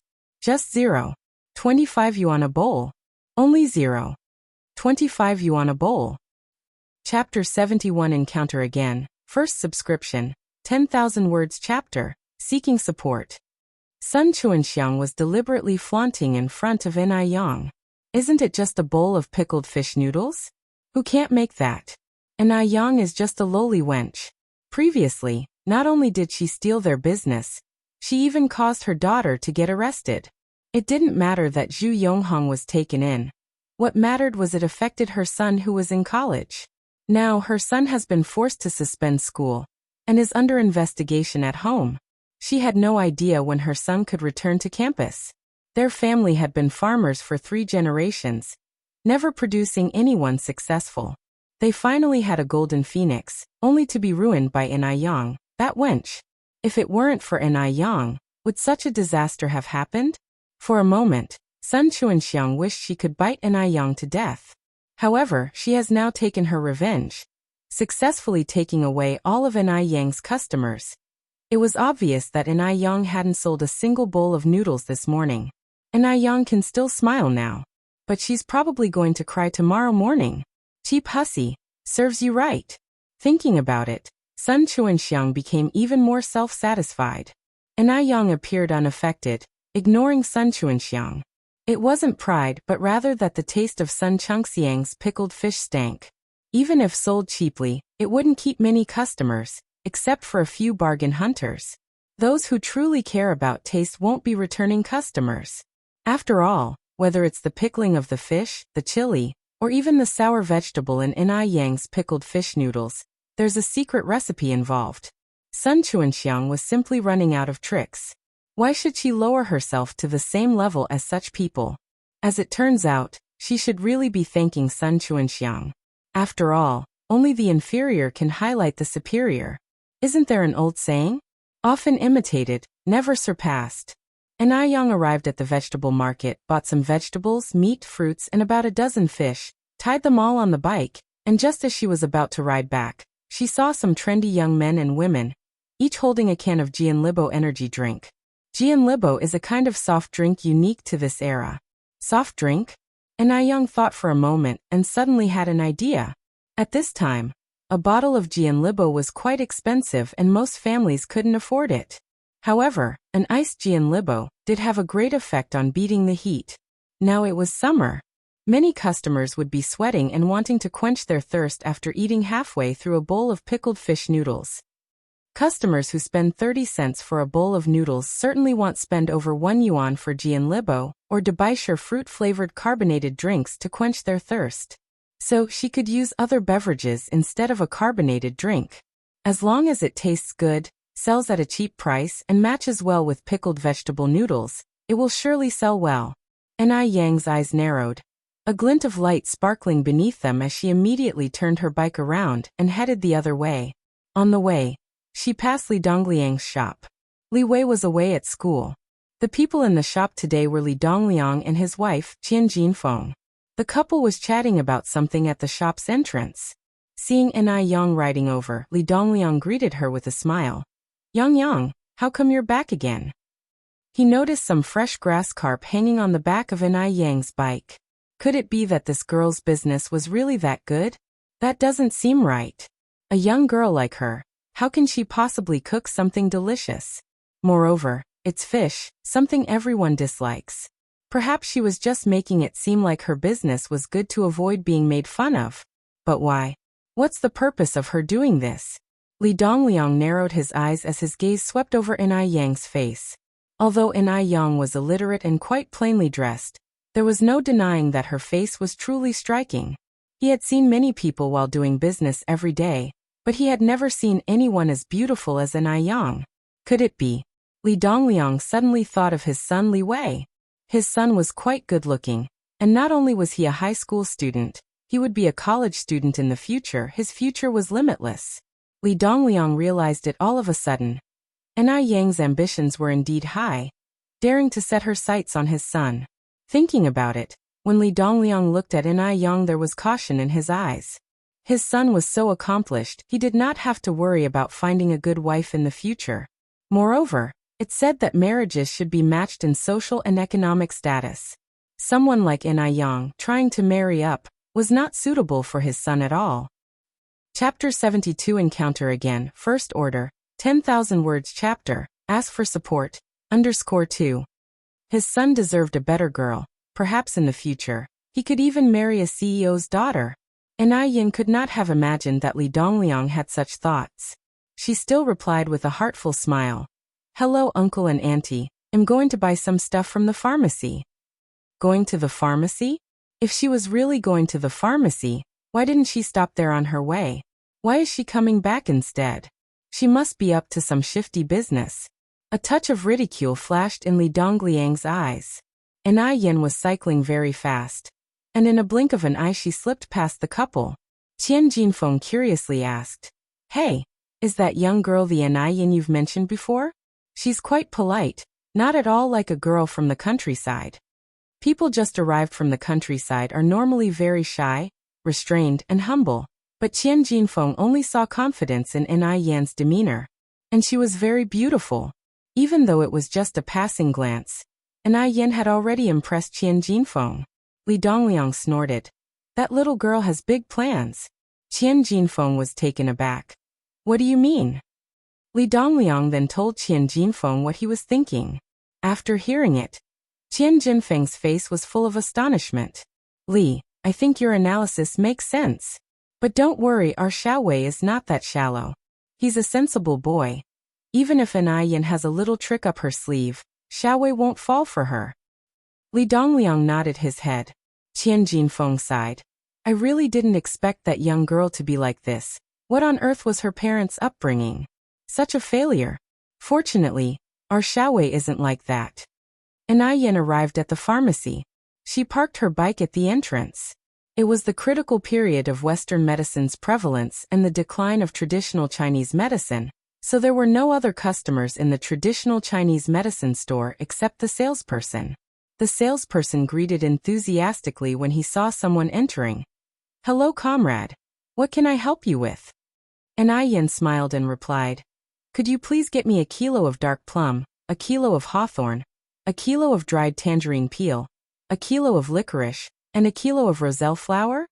People usually purchase traditional Chinese medicine by grams, yet this young girl requested kilos.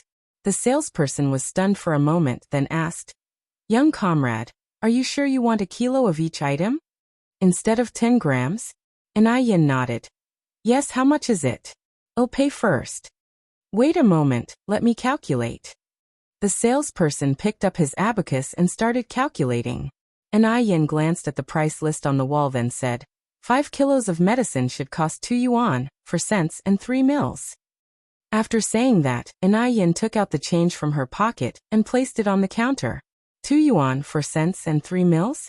Could this young girl calculate so accurately? She must be guessing, right? The salesperson continued to operate his abacus suspiciously without looking up at Anayan. However, a moment later, the salesperson was amazed at Anayan's ability to calculate to the penny accurately when he saw the result on his abacus. This young girl was indeed remarkable. She calculated the exact amount right down to the penny. The salesperson collected the money on the counter, weighed the medicine and handed it to Anayan, then asked curiously, young comrade, what do you need all this medicine for? Besides, these medicines can't cure diseases. They can only be used as adjuvants in usual practice. Anayan smiled and said, actually, it's not really medicine. I'm using it to make a drink. These medicines can be used to make a drink? The salesperson was surprised. Anayan nodded. After buying the main ingredients for sour plum soup, Anayan went to the store again to buy some rock sugar and dried osmanthus flowers. It wasn't until 2 o'clock in the afternoon that Anayan returned home. Anai Tsuehua had been waiting at the doorstep. Seeing Anayan cycling back, Anai Tsuehua immediately went to meet her. Yang, why are you so late today? Anayan usually got home around 12 o'clock. Anai Tsuehua was so worried that Anayan could have met with some accidents. Anayan smiled mysteriously. I bought some interesting things. What interesting things? Knowing her daughter's mischievous nature, Anai Tsuehua couldn't help but be a bit curious. Anayan continued to maintain her mystery. You'll know tonight.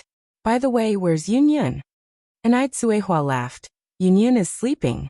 I've left you some food in the pot. You should go and eat first. I'll tidy up these things for you. Chapter 73 Encounter Again. First Order, 10,000 words chapter. Ask for support, _3. Anayan was already hungry. I will go to eat first then. Thank you for your hard work. Go ahead. Anai Tsuehua watched Anayan with a pleasant smile. The midday meal was good, 2 dishes and a soup. Stir-fried pork with green peppers, cold cucumber salad and tomato and egg soup. After eating and drinking heartily, Anayan arrived at the kitchen. In the kitchen, Anai Tsuehua was already busy slicing fish and making fishbone soup. Anayan took out the 5 packets of medicinal herbs she had bought, then found a flat-bottomed pot, in which she put crystal sugar, dark plum, hawthorn, tangerine peel, and osmanthus flower according to proportion. Added plenty of water, first brought it to a boil on high heat, then simmered it on low heat. As soon as the water began to boil, a refreshing sweet and sour aroma wafted into the air, incredibly enticing. While slicing fish, Anai Tsuehua asked, Yang, is this the good stuff you were talking about? Anayan nodded. Yes, it's this. Anai Tsuehua continued to ask, what is this? Anayan lifted the lid off the flat-bottomed pot, only to see that the previously clear water had turned purple. Mom, this is called sour plum soup. It can eliminate greasiness, invigorate the spleen, and stimulate the appetite. In fact, the effects of sour plum soup go far beyond these. It has the ability to dissipate qi and resolve stasis, generate saliva to quench thirst, consolidate lung energy, relieve anxiety and calm the mind. Regular consumption can eliminate diseases and strengthen the body, making it a valuable health drink in hot summer. Can we drink this? Anaitsuehua asked, sniffling at the seemingly good smell. MHM. Anayang slowly nodded. It's best to simmer the sour plum soup over low heat for 30 minutes, then stew it for another 30 minutes to enhance the flavor. After turning off the heat, Anayang went back to the yard to marinate the pickles with the greens that Anaitsuehua had washed and put into the pickling jar. Marinating pickles is quite time-consuming, so Anayang was busy until late in the afternoon to marinate all the vegetables. By this time, the sour plum soup had also finished stewing. Anayang poured the finished sour plum soup into the glass bottles she had bought a few days ago, then hung those bottles in the well to chill for a while. At dinner time, they could enjoy the sour and sweet sour plum soup. Anayang was very much looking forward to the finished sour plum soup. After finishing all the chores at home, Anayang said goodbye to Anaitsuehua and walked towards the river with her bucket. She had set a fish trap in the river but hadn't checked it for 2 days, so there should be quite a lot of fish now. Along the way, Anayang met quite a few enthusiastic villagers. After some time of getting to know each other, those who had originally had issues with Anayang had changed their minds quite a bit. Firstly, because of the children's propaganda. Secondly, due to the fact that Anayang was always smiling and greeting everyone kindly, regardless of who she met. Frankly, who doesn't like a beautiful and polite girl? Stop. At this moment, an arm suddenly appeared in front of Anayang, blocking her path. Anayang looked up slightly and saw the person standing in front of her was Wang Xiaohong, whom she hadn't seen for days. May I help you? Anayang raised an eyebrow slightly. Wang Xiaohong looked at Anayang, crossed her arms over her chest, and addressed her with an accomplished smile. Outlander, dare to come with me? What's the deal with this Wang Xiaohong? She couldn't beat her physically, nor could she out-talk her, yet she insisted on making her presence felt in front of her from time to time. Anayang initially didn't want to bother with her, but then she thought that it would be annoying to have Wang Xiaohong prancing around her all the time. So she had to figure out a once-and-for-all solution to save herself the annoyance of seeing Wang Xiaohong. Take the lead then. Anayang spoke calmly. Follow me. Wang Xiaohong turned around with a smile. Originally, she was wondering what she could do to make Anayang obediently come with her. Surprisingly, Anayang was so cooperative this time. It's like rushing to get herself killed. What a cheeky minx. Last time she dared to treat her like that. This time she'd show her who's boss. Wang Xiaohong directly led Anayang to a dense forest. The forest was large, with towering trees blocking the strong sunlight, making it shady and a bit chilly inside. Here and there you could see a lonely tomb, making one feel creepy even in the hot summer. Mandatory cremation wasn't in effect at this time. When people died, they were generally buried on hillsides or in forests. Not far ahead, at the edge of a gravesite, 5 or 6 reckless teens gathered together. Seeing Wang Xiaohong walking over with Anayang, one of them quickly threw away his cigarette, instantly becoming alert. They're here, they're here. Upon hearing this, the others also turned their attention to Wang Xiaohong and Anayang, their eyes radiating hostility. Chapter 74 Encounter Again, First Subscription, 10,000 Words Chapter, Seeking Support, _4. They gazed at the young girl approaching them, their eyes filled with astonishment. They had always thought that Wang Xiaohong was pretty enough, but this girl cornered the market. Wang Xiaohong paled in comparison. It was no surprise that Wang Xiaohong was jealous and resentful towards her. A woman's jealousy can indeed be terrifying. Brotherly. Seeing these people, Wang Xiaohong stepped forward with a beaming smile, and took the initiative to wrap her arm around one of the men. Why are you so late? The man referred to as Brotherly leaned down to give Wang Xiaohong a kiss on the cheek. At this time, public displays of affection were strictly prohibited, and anyone witnessing Wang Xiaohong and Brotherly's intimate exchange would no doubt report them for lewd behavior. But this was in the countryside in an isolated small grove. Who cared about such triviality? Wang Xiaohong gave a giggle, then shot In-Young a glance and pleaded sweetly, "Brotherly, it's her. She bullied me last time." In-Young slightly raised her eyebrows. She had been wondering how Wang Xiuhong suddenly grew so brave, considering she typically avoided her. Evidently, Wang Xiuhong had found herself a protector. "You're In-Young, right?" Brotherly lit a cigarette, his eyes glinting maliciously. In-Young nodded gently, replying softly, "Yes, that's me." Her demeanor was relaxed, even carrying a hint of a smile. There was a touch of unruliness, and the overwhelming cold elegance in her eyes made it clear she didn't consider these people a threat. Wang Xiuhong leaned comfortably against Brotherly's chest. Her face lit up with a triumphant smile. "Brotherly, last time she bullied me so much. This time you must help me get justice." When she finished speaking, Wang Xiuhong glared at In-Young with a malicious glow in her eyes. The grove was surrounded by farmland on all sides, rarely visited by outsiders. If anything were to happen here today, In-Young would have no one to call for help. Upon hearing Wang Xiuhong's words, In-Young smiled. "Using your body to seek revenge on me, Wang Xiuhong, that's all you are capable of." "You." Wang Xiuhong clenched her teeth, her hands repeatedly clenching and unclenching. The anger on her face faded, replaced by feigned embarrassment. She looked up at Brotherly and whined. "Brotherly, look at her. Even in your presence, she still dares to act so brazenly." Brotherly glanced at his sidekicks and they immediately understood, swiftly moving forward to surround In-Young. The 5 men towered over In-Young, who was petite and alone among them, creating an air of helplessness. Wang Xiuhong watched In-Young, her eyes sparkling with satisfaction. With these 5 men here, In-Young would be torn apart even if she didn't die. After today, In-Young wouldn't have the face to stay in Jinghua village anymore. Did In-Young think herself too high and mighty? Today, Wang Xiuhong planned to trample that arrogance underfoot, and let In-Young taste the humiliations she had suffered. This thought was immensely pleasing to Wang Xiuhong, and she couldn't help but smirk. "Little sister, you're quite attractive." One of the minions smirked sleazily as he reached out to touch In-Young's chin with his coarse hand.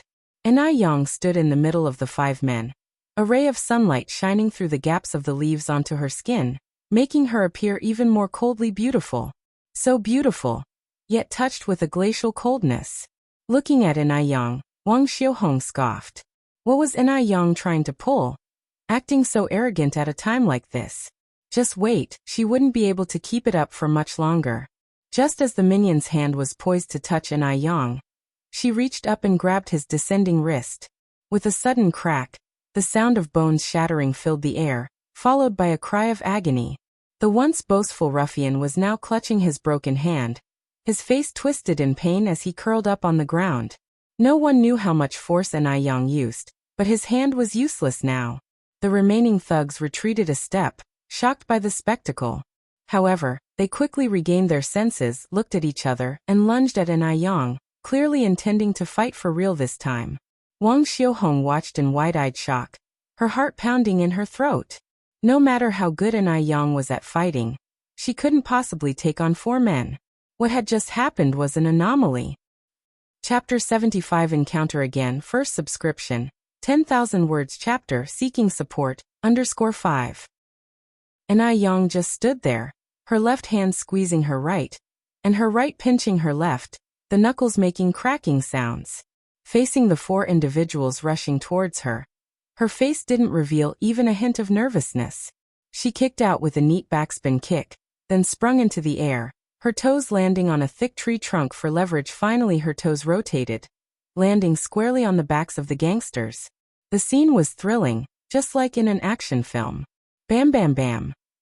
All 4 thugs were knocked to the ground, with one of them tumbling directly onto Wang Xiuhong and another man. The 2 of them failed to dodge in time, ending up falling to the ground as well. "Oh!" Wang Xiuhong's painful groan echoed in the air. "Who gave you the guts to mess with me?" In-Young demanded, stepping on the other man's hand. The man's voice trembled as he glanced towards Wang Xiuhong. "It was her, it was Wang Xiuhong. We had nothing to do with this." Although In-Young was exceptionally beautiful, at that moment, she seemed like a devil to him. A devil that had crawled out of hell. Wang Xiuhong bit her lip tightly, sweat beading on her forehead, her eyes filled with defiance. This useless jerk. He was so vigorous in bed. How come he can't even beat a woman now? And it was 5 against 1 at that. What now? Instead of humiliating En Yang, they ended up humiliating themselves. En Yang towered over Wang Xiaohong, extending a slender finger to lift her chin, forcing Wang Xiaohong to meet her gaze. Her lips moved. Wang Xiaohong, what did one tell you last time? En Yang was clearly smiling, but Wang Xiaohong couldn't detect any warmth in her smile. Wang Xiaohong kept her lips tightly shut, refusing to say a word or beg for mercy. En Yang smiled sweetly, instantly lighting up everything around her. With a light tone she said, "If you have forgotten, let me help you remember." As she finished speaking, she moved her hand to Wang Xiaohong's neck and effortlessly lifted her off the ground. Wang Xiaohong's toes began to inch off the ground. Her neck felt as if it was breaking. Her breathing became increasingly difficult. Due to the lack of oxygen, her face turned red and strange sounds were coming from her throat. For the first time, Wang Xiaohong felt incredibly close to death. It seemed she would perish in the next moment. Terror seized her. She didn't want to die, she was still so young. Her legs floundered in midair, her hands desperately grasping En Yang's wrist. Wang Xiaohong was truly terrified. En Yang, all smiles, looked at Wang Xiaohong calmly. "Do you wish to live or to die?" she asked gently. Wang Xiaohong stared at En Yang with wide eyes, pleading evident in her gaze.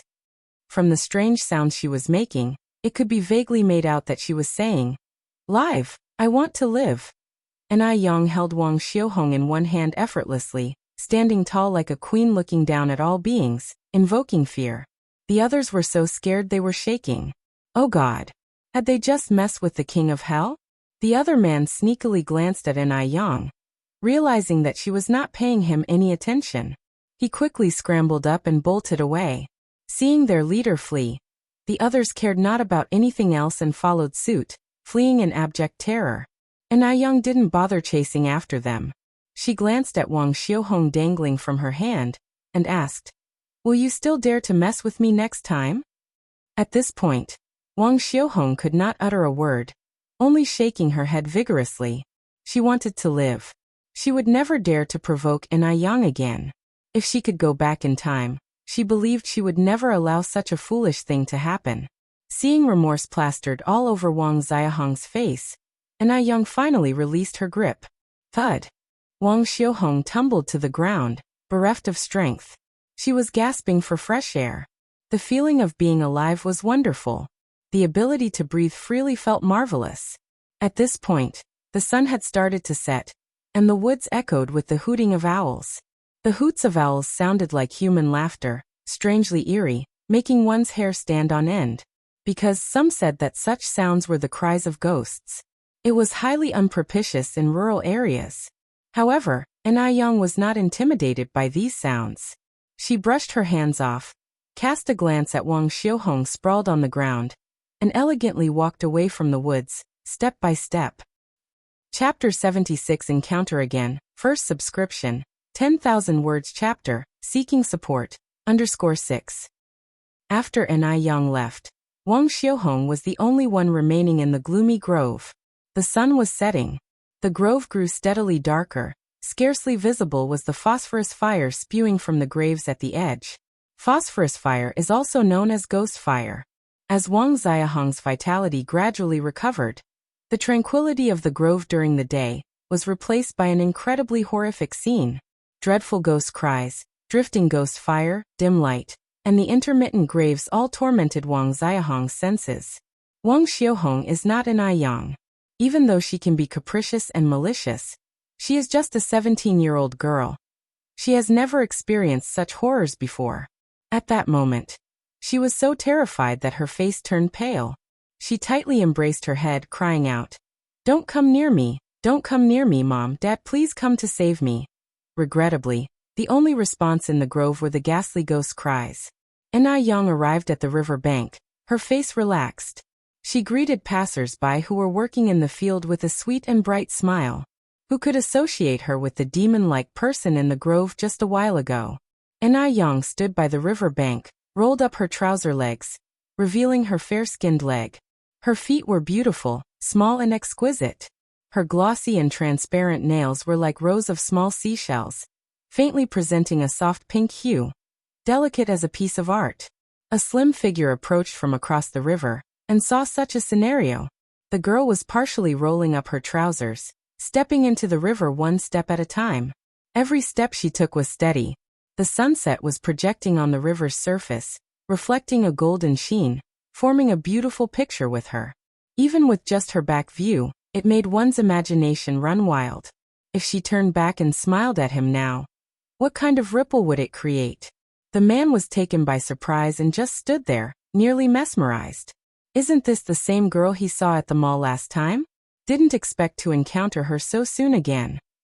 Just then, it occurred to him, could she possibly be attempting suicide by jumping into the river? At that thought, the man's eyes narrowed. He unfastened his jacket, threw it on the ground, and dashed towards the river. When En-Ai-Young was hoisted from behind, she was baffled as if pierced by an unexpected force, causing her to instinctively grab the collar of the man's white shirt. Simultaneously, a scent of men's cologne penetrated her nostrils, a refreshing and crisp fragrance. En-Ai-Young looked up at the man. In her sight was a face with well-defined features, thin lips, sharp eyebrows and eyes. Although the cold and stern look was also filled with gentleness. He was quite handsome, and somewhat familiar. Somehow, upon seeing this face, En-Ai-Young thought of Mo Baichuan the hooligan. However, this face was obviously much more composed than Mo Baichuan's. En-Ai-Young firmly grasped his collar, scolding. "What are you doing? Are you trying to play a pervert in broad daylight? Let me down." The man's expression was incredibly tense. He didn't speak a word. Clutching the person in his arms, he strode towards the shore. "Let me go." En-Ai-Young struggled incessantly.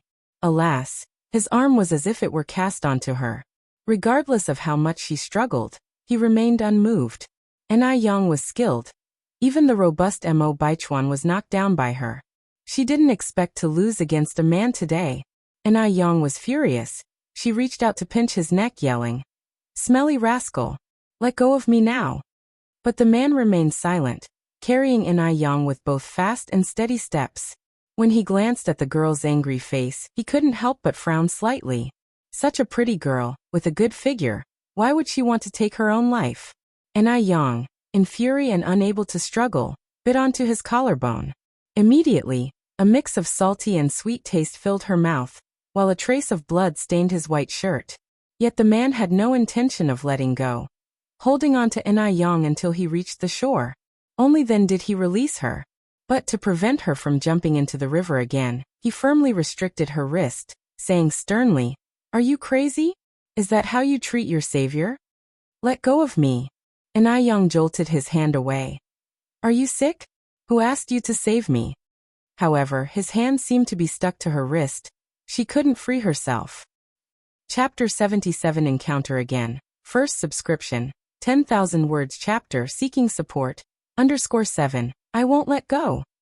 The man looked at her, adding, "Unless you promise me you won't try to kill yourself." En-Ai-Young let out a deep breath, trying her best to calm down. "Who told you one was attempting suicide?" The man loosened his tie at the neck, speaking somberly. "Just now you were heading towards the river. If that's not attempting suicide, then what is? If I weren't there, you'd be an anonymous drowned corpse by now." He saved her, and she, for her part, had returned his favor with hostility. "Seeing that you are quite pretty, what could have possibly driven you to consider jumping into the river?" After all this time, it turned out he thought she was about to jump into the river. En-Ai-Young looked up at the man, explaining, "One was just going to fetch a lobster trap from the river, not jumping in. We shouldn't be touching. Can you let go of me now?" The man still firmly held En-Ai-Young's hand, skeptical. "Are you sure you weren't going to jump in?" En-Ai-Young nodded earnestly. "Why would I want to end my life when I'm living just fine?" "Then swear on it." The man clearly didn't believe En-Ai-Young's words. Left with no choice, En-Ai-Young raised 3 fingers, sincerely saying, "One swear." Seeing En-Ai-Young like this, the man reluctantly believed her. "Once I let you go, you'd better not lie to me." "Sure." En-Ai-Young nodded slightly. The man loosely let go of her. En-Ai-Young instantly pulled her hand back. Her skin was naturally fair, and would turn red easily just by touching it. The man's firm squeeze just now had left 5 distinctive finger marks on her wrist, alarmingly red. The man also noticed the abnormality on her wrist, promptly apologizing. "I'm sorry, is your wrist all right?" "It's fine." Na-young looked up slightly. "You meant well." What Na-young didn't expect was her gaze landed on the man's chest. A bright red bloodstain contrasted sharply on his white shirt, making a striking scene. Seeing this, Na-young felt somewhat flustered. She seemingly acted too impulsively just now and had bitten too hard. The man seemed to see through her thoughts, casually saying, "I'm fine. It's just a superficial wound and it doesn't hurt at all, a minor issue. I was too impulsive just now, otherwise this wouldn't have happened." In his words, the man fully demonstrated a man's grace, taking all the blame on himself. This rather embarrassed Na-young because after all, he was the one who got injured, and she was the one who bit him. None of this would have happened if she hadn't gotten overly emotional. "Let me see how deep the wound is." Na-young walked to his side, and began to unfasten his metal buttons. Her slender fingers, white as jade, rapidly wound around his collar. Soon 3 buttons were undone. With them so close he could see her exquisitely chiseled face if he just looked down. From his perspective, her long fan-like eyelashes flickered, their fluttering leaving a gentle trace of softness in his heart, stirring ripples. Next was her high-raised nose, lips as red as fiery flames, and skin as milky as cream.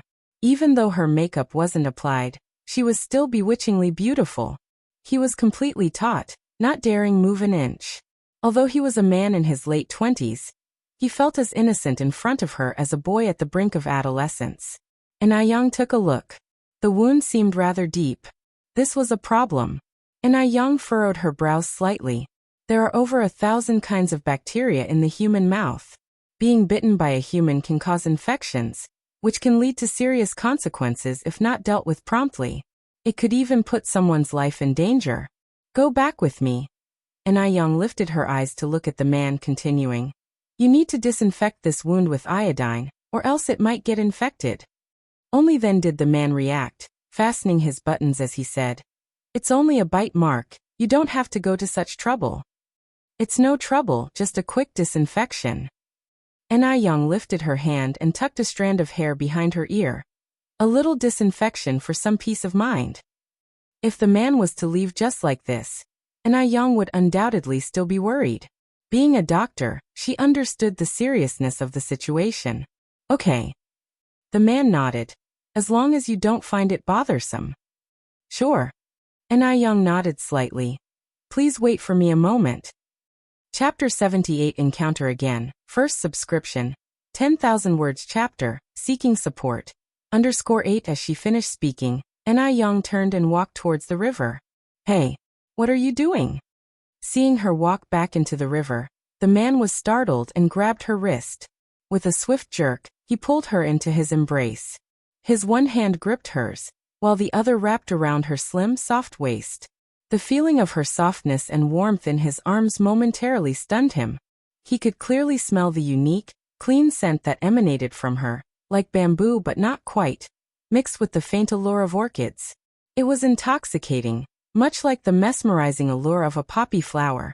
Na-young quickly regained her senses, immediately backing away to a safe distance as she explained, "I'm going to pick up the fishing trap. Don't misunderstand." "Oh." The man coughed lightly. "Well, I'll go with you." He acted as though Na-young might fling herself into the river in the next second. He considered himself a righteous young man. Na-young was about to refuse when the man was already a step ahead, walking forward. Left with no choice, Na-young hurried after him. "The fishing trap is over here." The man, born into privilege, had never seen a fishing trap. He exclaimed in surprise like a child, "Wow! So many fish. Is this the fishing trap?" Na-young nodded. "MHM." The man took the fishing trap from Na-young's hands. "Let me carry it." The trap appeared light when Na-young was holding it, but once he took it, he realized how heavy it was. It was probably around 30 to 40 pounds.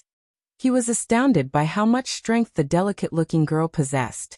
"No need. I can handle it." Na-young caught up to the man. This man was being a bit too familiar. They had only met 10 minutes ago, yet it seemed as though In-ai Young had known him for a long time. The man laughed. I'm a man after all. It's not right to have a weak and delicate girl like you do the heavy lifting. Noting the sincerity in his words, In-ai Young found it hard to refuse and thanked him instead. No problem, the man said. Next time you come to retrieve the trap, bring your father with you. This kind of work is more suitable for men. In-ai Young answered flatly. One don't have a father. Having a father like Mu Jinbao was no different from not having one at all. The man looked surprised, touching his nose apologetically. I'm sorry. One didn't know your father had already. So that was why she could handle herself so well at such a young age. Necessity makes the man, indeed. For a moment, the man's expression was quite complex. In-ai Young simply smiled lightly. It's okay. I don't mind. Again, the man was taken aback. He didn't understand how the girl could still muster a smile. It was obviously a very sad topic. And furthermore, they were talking about her father. Was it a case of laughter through tears? By the way, what's your name? Despite knowing that it may be rude to ask so suddenly, he couldn't help himself. It seemed a shame not to know the name of such a beautiful girl. For the first time the man realized that he could be so reckless when faced with a pretty girl. But he wasn't usually like this. In-ai Young, having already lived 2 lifetimes, was not as conservative in her thoughts. My name is In-ai Young. And yours? The man replied. Imemo Chishin. In-ai Young raised an eyebrow. River that receives all, which makes you deep. Mountain that hides all, which makes you vast. Nice name. A surprised glint passed through Emo Kishin's eyes. Many people would simply laugh off or superficially compliment his name. He didn't expect In-ai Young to understand the meaning hidden behind his name. Emo Chishin smiled and said, A pearl rolling in the vast sea bears the moon's tears. A jade born in the warm sunlight of the blue field emits smoke. Your name is quite nice too. In-ai Young replied with a laugh. Thank you for the compliment. She wasn't modest at all. Emo Chishin arched an eyebrow. After collecting the fishing trap, In-ai Young led Emo Chishin towards the In-ai family's residence. Just then 2 children suddenly popped out from the adjacent bush. Hello, Sister In-ai Young. Upon looking up, In-ai Young recognized them as Penghu and Gooden. She greeted them warmly. Hello there. After the greeting, Penghu and Gooden noticed Emo Chishin standing next to In-ai Young and curiously asked, Sister In-ai Young, who is this man? Just as Emo Chishin was about to formally introduce himself, In-ai Young interrupted him with a cheerful smile. This is my cousin. His family name is Emo. You can call him Brother Emo. Emo Chishin looked at In-ai Young in disbelief. WTF? When did he become her cousin? Chapter 79. Need to take a strong dose of medicinei. Hello, Brother Emo. Penghu and Gooden said in unison. Hello to you both. Emo Chishin politely smiled at Gooden and Penghu. He thought to himself, well, no more explanation needed. He might as well be her brother for the time being. After bidding farewell to Penghu and Gooden, the 2 continued on their way. As they passed by a lotus pond, a child suddenly leaped out from the thick lotus leaves and stood between them. This sudden appearance of a child startled Emo Chishin. However, to In-ai Young, everything seemed normal as not a single ripple of surprise showed in her eyes. Clearly, this was not the first time she had encountered such a situation. Xiaohua, the child, stuffed a lotus pod into In-ai Yang's hand. Sister In-ai Young, I just picked this lotus pod. The seeds inside are very sweet. This is for you. Thank you, Xiaohua. In-ai Young smiled and gently patted Xiaohua's head. Sister In-ai Young, there's no need to be polite with me. Xiaohua replied, shyly tugging at her hair. Along the way, they probably encountered over a dozen children. Each child was incredibly polite when greeting In-ai Young. Emo Chishin could feel that their etiquette was not just a superficial formality, but something genuine that flowed from the heart. Initially, Emo Chishin assumed that In-ai Young, who typically appeared aloof, was equally non-social in her day-to-day interactions. However, he was surprised to discover her warm side. Bearing the approval and affection of a group of innocent children, In-ai Young must possess a very approachable personality in her daily life. The only thing that rubbed Emochishin the wrong way was that Young introduced him as her cousin to every child they encountered. Who would want to be her brother? Young. Emochishin glanced down at her, obviously puzzled. Young looked up slightly, seemingly understanding the question in his eyes. She slowly opened her lips and whispered 6 words. Avoiding suspicion under suspicious circumstances. She did not want to become the entertainment and laughingstock for her relatives again. At this time, televisions were not yet common, and people filled their days with gossips and rumors. Little did they know, such rumors could sometimes be deadly. Upon hearing her words, Emochishin lightly touched his chin and remained silent. It wasn't long before they arrived at the entrance of the Inai family's house. Here we are. This is my home. Young introduced. Emochishin nodded approvingly. Your house is quite large.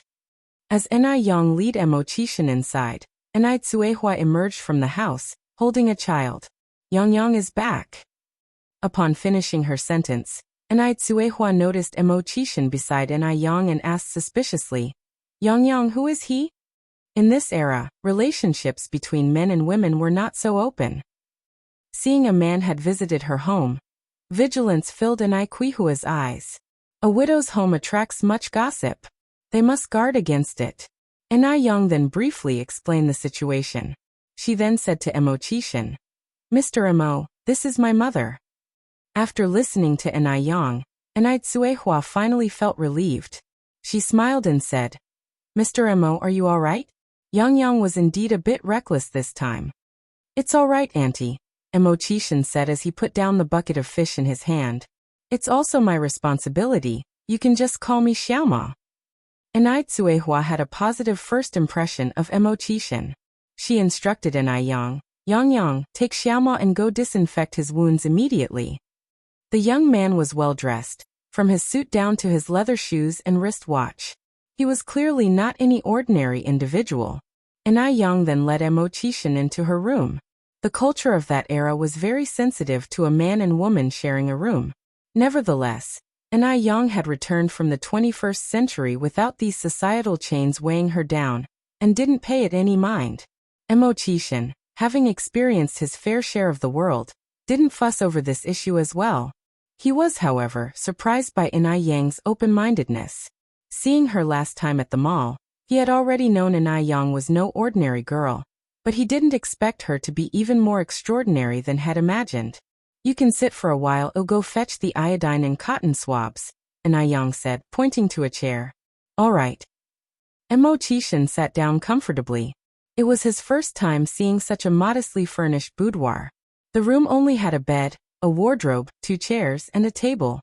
There wasn't even a decent dressing table. Despite its simplicity, the room was spotless and refreshing.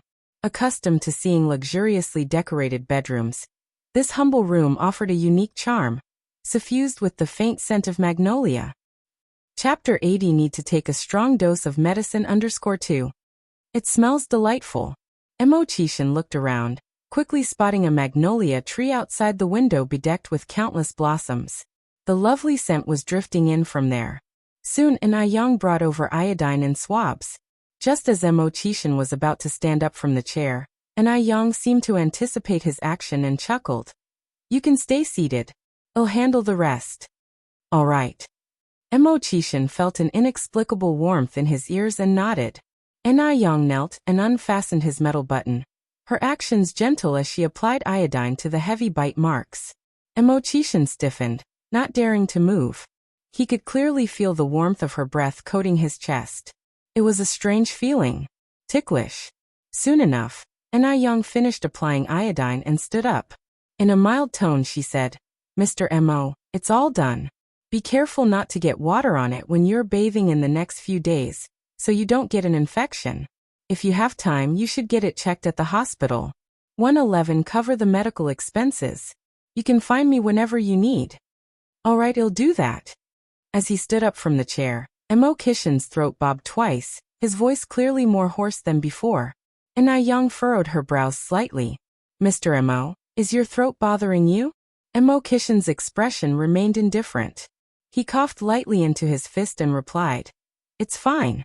I've just been sitting here for too long. And Yang, who hadn't been through many life experiences, didn't think too much about it. She continued, "One have some herbal medicine here that soothes the throat. It's a little bitter. Would you like some?" Pills. This was something that couldn't be fixed with medication. Mo Chishan shook his head slightly, his face betraying no emotion.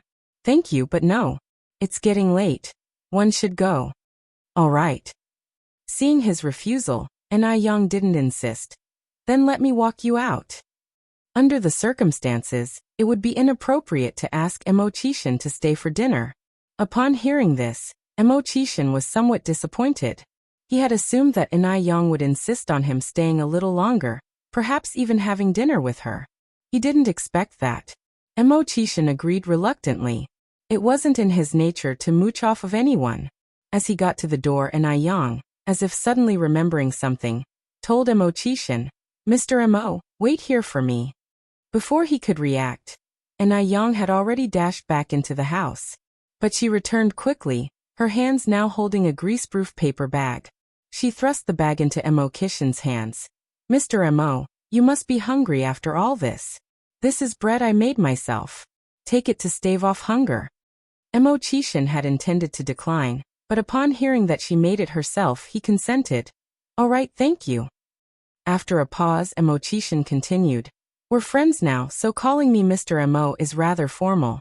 Besides, didn't you just introduce me to those kids as your brother? It's fitting as I'm a few years older than you. If you don't mind, you can call me brother." Yang didn't hesitate and promptly said, "All right, brother Mo." Mo Chishan smiled slightly. "I'll get going then. You don't have to see me off. I'm quite familiar with this area." "Sure." Yang nodded. "Be careful on your own." Mo Chishan waved at Yang. "Go back, it's getting dark. Don't want to frighten you." Yang waved back at Mo Chishan and turned to leave. Her slender figure soon disappeared into the night. Mo Chishan watched her retreating figure, his eyes slightly squinting. It seemed his trip here hadn't been for naught. He removed his gaze from the darkness a while later, turning around to head back slowly. Mo Chishan was in a good mood that day. His lips curved in a smile all the way to the riverside. The moon that night was beautiful, casting a silver sheen over the river and bringing forth rippling reflections. Just as he reached the riverside, his left shoulder was slapped heavily, and a begrudging voice rang out. "Where the hell have you been all this time? I've been waiting here for so long because of you." Mo Chishan had a resigned smile on his face. He turned around and patted the old man's shoulder. "Sorry, Dad, for making you wait so long." Mo Fuhai feigned a stern expression. "Tell me truthfully, where have you been all this while? Did you go messing with some innocent young girl again?" Chapter 81. Need to take a strong dose of medicine _3. "Dad. You really are my real dad." Mo Chishan said helplessly. "In your mind, do you regard my image as being that bad?" Mo Fuhai slapped Mo Chishan's head directly. "Who lets you, boy, fool around all day with no shape or form? Don't forget, you are an engaged man. A man must be consistent in life." Only a real father could say these words. Mo Chishan touched his forehead helplessly, grateful that Yang had not heard these words. Otherwise, even jumping into the Yellow River wouldn't clean his record. "Dad, I don't even know what Miss Zhao from Zhao family looks like. How can one marry her? People nowadays emphasize freedom in marriage. Maybe she won't even give me the time of day." After all, in others' eyes, he was a good-for-nothing. At one point, he had even become a joke in his circle. Which rich heiress would look twice at him? As far as he knew, Miss Zhao of the Zhao family had been looking down on him for more than just 1 or 2 days. Mo Fuhai frowned and said, "Your Uncle Zhao and his family are people who value promises. They are not the kind of people who would go back on their word. Anyway, you should always pay attention to your actions and speech. You can't do anything to upset Miss Zhao." "Dad, it's getting late, we should go back." Mo Chishan started to change the subject. "Let's go." Mo Fuhai packed up his fishing gear. "Let's go back." "Let me carry it. You walk in front, watch your step." Mo Chishan took the fishing gear from Mo Fuhai. Mo Fuhai took the lead, hands clasped behind his back. The car was parked not far away. Seeing them coming, the driver hurried up, took the gear from Emo Chishin and said respectfully, "Master, sixth master. Dad, take it slow." Emo Chishin helped Emo Fuhai into the car. But Emo Fuhai directly shook off Emo Kishin's hand. "Shoo. I'm not that old, don't need your help." The master was a martial artist in his youth and carried a certain toughness, refusing any help for anything he did. His only regret in life was not having trained Emo Chishin to be an excellent martial general. Forget not being a martial general. He was a downright spoiled brat. Fortunately, the Emo family's estate was strong enough to support this prodigal son without any issue. Otherwise, he wouldn't be able to rest in peace even after 100 years. Getting into the car, Emo Fuhai and Emo Chishin sat in the back seats. Emo Chishin asked with a smile, "How was your haul today, Dad?" Since his retirement, the master had become obsessed with fishing. If he caught too many fish to eat, he would give them away or release them. Not bad. Emo Fuhai was lying contentedly on the leather seat. Then suddenly he sniffed the air and sat up straight. "What's that smell? It's so good." Emo Chishin smiled slightly and took out an oil paper bag from the side. "One guess you're referring to this." "What is it?" Emo Fuhai puzzled. "Is it food?" Emo Chishin nodded, and as he opened the oil paper, the aroma grew stronger. Emo Fuhai, like a little child, stared wide-eyed and said, "Bread." As he spoke, he grabbed a piece of bread and stuffed it in his mouth. After a few bites, Emo Fuhai stopped chewing and just stared at Emo Chishin. Emo Chishin was made a little nervous by his sudden gaze. Thinking there was something wrong with the bread, he quickly took a bite from the other piece of bread. It was soft and sweet, melted in the mouth, and had a subtle milky flavor. It was delicious. Amazement filled Emo Kishin's eyes. He didn't expect such an ordinary piece of bread to be so tasty. "What's up, Dad?" Emo Chishin looked at Emo Fuhai curiously. "The bread is fine." Emo Fuhai kept looking at Emo Chishin, then said, "Tell me, where did this bread come from?" Emo Chishin nonchalantly asked, "Someone gave it to me, what's wrong? Don't you like it?" Emo Fuhai squinted slightly. "Is this bread from that girl in Aiyang?" Emo Chishin surprisedly said, "You know her too?" He hadn't expected that even his own dad knew her. Fate certainly makes people meet. Blood is thicker than water. Emo Fuhai put on a stern face and said in a severe tone, "Emo Chishin, one warn you. I can't control how you mess around outside. But Ina Young is a good girl. You are not allowed to harm her. Otherwise, it'll break your damn legs." Emo Fuhai was truly serious with these words, and there wasn't a hint of joking in his eyes and brows. Chapter 82. Need to take a strong dose of medicine _4. The atmosphere in the car suddenly became heavy. Emo Chishin laughed, saying, "Dad, where did you get that idea? Ina Yang and I are not like what you're imagining. Besides, I'm not that kind of person." He did want to harm Ina Yang, but she never gave him the opportunity. "Be serious. What is with that frivolous laugh?"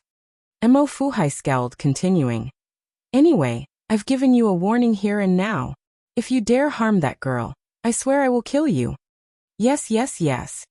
Emo Chishin responded playfully, "Rest assured, even if one had the courage of 100 men, I would not dare to provoke her. By the way, how did you get to know her?" If Ina Yang had been present, she would have realized that Emo Fuhai was actually the old man who had spoken up for her when Yang Guobao was having an epileptic fit. Emo Fuhai often came to fish here, and Ina Yang frequently took her eel traps to the river. After many interactions, the old and the young grew familiar with each other, and enjoyed each other's company. However, Ina Yang didn't know who Emo Fuhai truly was and, having not met any of his family in the past month, she thought that he was an old man living alone. Thus, she often brought bread for him. The two had developed a special friendship despite their age difference. "It doesn't matter how we got to know each other." Emo Fuhai slapped Emo Chishin on the head, warning him. "The important thing is that you must not harm her." "Don't worry, I promise I won't harm her." Emo Chishin raised 3 fingers. "One swear." Emo Fuhai gave him a disdainful look, calling him a rascal. Speaking again, Emo Fuhai said, "Actually, Yang Yang is a good girl, but you are already engaged to the girl from Zhao family. You cannot be fickle." "The Zhao family?" Emo Chishin squinted his eyes. It seemed it was time to give the Zhao family a taste of the harsh truth. Otherwise, his father would never see the true colors of those people. At Nis' house. After sending away Mo Qishan, Ni Yang began to prepare dinner in the kitchen. The main dish was rice. As for the stir-fried dishes, she already had a menu planned out for the whole week. Monday's menu, Tuesday's menu, amongst others were already planned. They not only benefited beauty but were also delicious and nourishing, fulfilling dual purposes of beauty treatment and nourishment to the stomach. Ni Yang pulled out the menu. Today's menu included 1. Stir-fried green pepper pork with cowpea. The cowpea has the property of nourishing kidney and spleen. The Compendium of Materia Medica states, cowpea replenishes qi in the middle, promotes kidney health, and restores vitality. Nourishing the kidneys is the key to delaying aging. 2. Polygonatum asparagus eel fillet. Polygonatum can replenish deficiencies and fill the essence and marrow. The eel contains a rich amount of calcium, iron and phosphorus, gelatin and other nutrients. Coupled with polygonatum, it can promote breast development and growth. This dish has a remarkable effect on breast enhancement. 3. Pickled cucumber with ear fungus. Cucumber is a great vegetable for clearing heat and has a whitening effect. Wood ear fungus has a high calcium content and has a decompressing and detoxifying effect. 4. Dendrobium fish head soup. Dendrobium has a large amount of mucus, nourishing and invigorating, and moisturizes the skin without greasiness. Fish head is rich in protein, various amino acids, fats, vitamin B2 and other trace elements. Combined with dendrobium, it gives skin a glossy appearance and maintains elasticity. 3 dishes and 1 soup for 3 people was just enough. And these 3 dishes and 1 soup combined the effects of whitening, breast enhancement, delaying aging and cooling, which are much more effective than spa treatments in the modern world. After viewing the menu, Ni Yang rolled up her sleeves and started preparing the dishes. Apart from the wood ear fungus and pork that were purchased, the rest of the vegetables were all gifted by the villagers. Some of the vegetables were grown by Ni Tsuehua. The fish was caught by Ni Yang herself, and the dendrobium and polygonatum were dug out from the mountains. Thus, the total cost of a meal was less than 1.5 yuan. The key point was that these combinations could bring out the best in oneself, which can't be bought with any amount of money outside. After more than an hour in the kitchen, the beautifully presented 3 dishes and 1 soup were brought to the table. The moment Ni Chenggui entered the house, he was hit with the scent of the delicious dishes. His bad mood brightened instantly. Summer is usually a period with reduced appetite, but Ni Chenggui's appetite was improving by the day. Ni Chenggui immediately dropped his bag and went to the yard to wash his hands before eating. Ni Yang was pulling something up from the well. As soon as she opened the well cover, a burst of cool air gushed out, instantly reviving her. Chapter 83. Need to take a strong dose of medicine _5. Yang, what's in this basket? Ni Chenggui curiously bent over to look. Ni Tsuehua walked over from the side and laughed. This is the sour plum soup that our Yang made this afternoon. Sour plum soup? Ni Chenggui's eyes lit up and she exclaimed with surprise. Yang knows how to make sour plum soup? Beverages are quite expensive at this time. A regular soda sells for 1 to 2 yuan a bottle, not to mention the handmade sour plum soup. During a work banquet, Ni Chenggui once had sour plum soup. It was sour and sweet, refreshing and grease-cutting. The taste was indescribably delicious. Drinking it in the summer was like a taste of paradise. You just couldn't get enough. Just thinking about it made Ni Chenggui uncontrollably swallow her saliva. Ni Yang laughed. This is my first time making it. I don't know if it will taste good. Yang, don't be humble. Does anything you make taste bad? Ni Tsuehua said. Sister Chenggui, don't flatter Yang. What if it doesn't taste good this time? Ni Chenggui replied. There's nothing that our Yang has made that hasn't tasted good. Ni Yang moved the glass jar into the living room. The glass jar was 5L in size, capable of holding 10 kilograms of water. At this moment, it was filled with purple-red sour plum soup, reflecting inviting circles of light under the warm yellow lamp. It looked just like aged wine. This sour plum soup has such a beautiful color.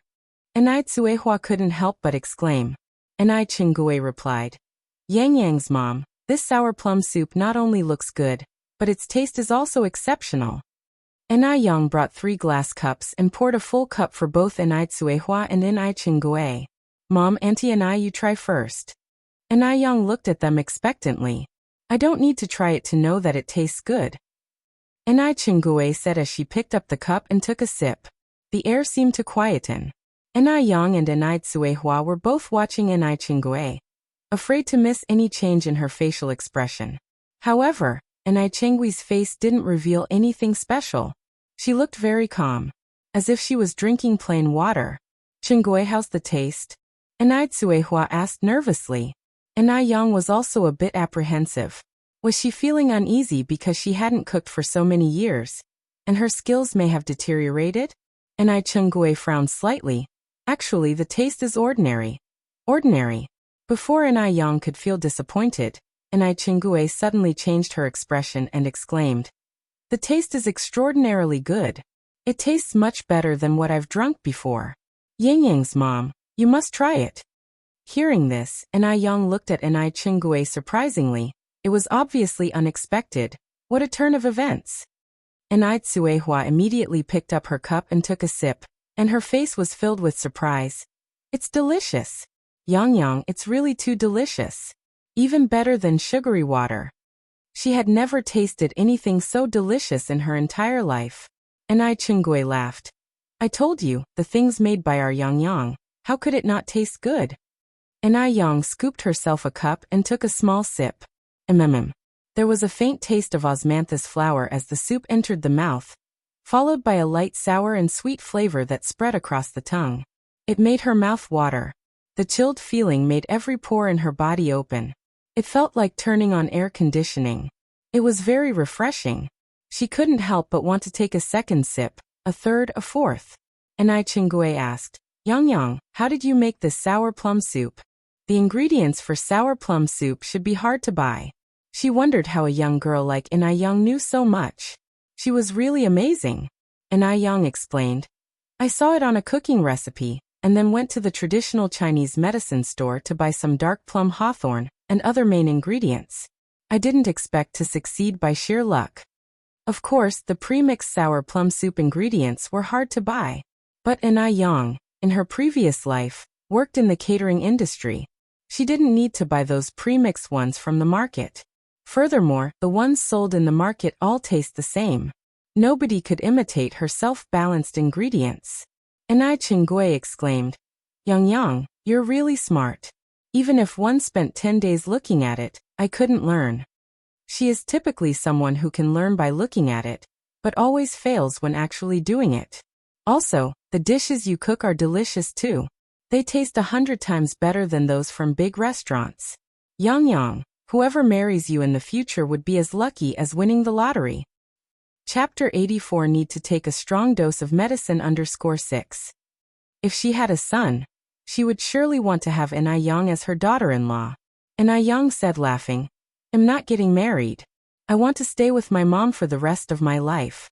Enai Tsuehua said helplessly, this child, always saying such foolish thing. Looking at the considerate Enai Yang, Enai Qingui was reminded of his own daughter. If his daughter was half as considerate as Enai Yang, he wouldn't be alone today. At that thought, Enai Qingui sighed softly. Qingui, what's wrong? Enai Tsuehua looked over at Enai Qingui. Enai Qingui smiled and said, it's nothing, let's eat quickly. Yang's cooking is so good, it won't taste as good once it's cold. Seeing this, Enai Tsuehua didn't ask any more questions. It wasn't appropriate for Enai Yang, being the junior, to intervene in the elders' affairs. Without a doubt, the 3 dishes and 1 soup that night were completely devoured, leaving nothing behind. After dinner, Enai Yang washed the dishes while Enai Tsuehua went to give the child a bath. After Enai Yang finished washing the dishes, she went to Enai Qihua's room. Little Enai Yun, at 40 days old, was very cute. Fat and white, he was splashing water in the basin. Seeing Enai Yang, he gave her a sweet smile that melted her heart. Mom, let me help you. No need. Enai Tsuehua said, I can do it myself. You have also been busy all day, you should rest for a while. Enai Tsuehua was still wearing the same patched clothes from before. She didn't wear the bra that was bought for her. And Young went on. Mom, why didn't you wear the clothes one bought for you? Don't you like them? And Suehua laughed and said, your mom never goes out. It doesn't matter what I wear. Good clothes are meant to be worn out. Why bother wearing nice clothes at home? Mom. And Young immediately corrected Kuihua's incorrect idea, then said, we don't have to pinch pennies like we did in the past. You should wear the clothes one bought for you, otherwise they would become waste when left unused. Just look at how classy Auntie and I looks every day. And also, you should be wearing bras. If not, sagging breasts can not only affect appearance, but also lead to gynecological diseases. And Suehua was surprised and asked, really? It's just a piece of cloth. Wearing it or not should be the same. Could it be so magical? And Young replied, Mom, do you remember how the old lady Wang who lived next door to us died? I remember. And Suehua pointed to her chest and said, here it festered, and then she died. And Young said, that disease is called breast cancer, which happens because women don't take good care of their breasts. Really? And Suehua was somewhat disbelieving. And Young spoke seriously. Mom, when have one ever lied to you? It seems never. And Suehua hesitated, then said, Young, but your mother feels uncomfortable wearing these clothes. It tightens around the chest. It's as if one can't breathe properly. And Young continued, Mom, everyone feels the same the first time they wear them. You'll get used to it. And you don't have to wear it all the time. You can take it off when you go to sleep. If you keep neglecting yourself like this, you'll definitely regret it someday. And when that time comes, there will be no medicine for regret. Hearing this, and Suehua nodded her head. All right, I understand. And Young continued. It'll hold little yin for you. You go and try on the bra and the new clothes we bought last time. And Suehua hesitated for a moment, but then took the clothes to change. Because it was her first time wearing a bra, she looked a little awkward and covered her chest with her hands. And Young laughed and pulled Suehua to the mirror. Mom, look at yourself in the mirror. Don't you look so much better after wearing a bra than before? Your whole temperament has changed.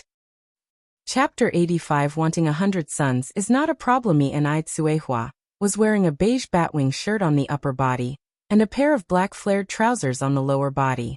The batwing shirt was fashionable this year. It had a retro pattern embroidered on the collar which echoed the pattern on the cuffs. It looked very nice. And Kuihua's skin was originally on the paler side, so wearing beige now made her skin look even more fair and well-balanced. Due to her wearing a bra, her bust was shaped perfectly, presenting a great confidence. Even her posture improved, and she was standing much straighter. The transformation made her look like a different person. Where had that previous, self-conscious and gloomy look gone? For a moment, and Suehua almost couldn't believe that the person in the mirror was her. But the bra was too tight, uncomfortably so, and she couldn't resist the urge to loosen that bit of strap at the back. After all, a habit of 36 years couldn't be changed overnight. And Young held Kuihua's hand. Mom, look at how beautiful you are now. If you don't wear a bra, there won't be such an effect, and if you don't believe me, go to your room and take off the bra to try it. And Suehua didn't really believe it. So she turned around, went into her room and took off her bra. When she looked at herself in the mirror again, she was stunned. Apparently, the difference between wearing a bra and not wearing one is quite significant. The person in the mirror had a hunched back and lost all sense of confidence, appearing despondently and conspicuously older. And Young came over with a smile, put her hand on Kuihua's shoulder and said, Mom, as I said, there is really a big difference between wearing a bra and not wearing one. And Suehua straightened her clothes in the mirror. Then Young continued, Mom, listen to me. Dress like this tomorrow and don't wear those old clothes in the future. It's not like we can't afford new clothes. All right. And Suehua said, looking at Young and nodding, I'll listen to you. And Young laughed and said, remember to wear your bra too. I know. And Suehua nodded somewhat uncomfortably. After leaving Kuihua's bedroom, Young went into the kitchen.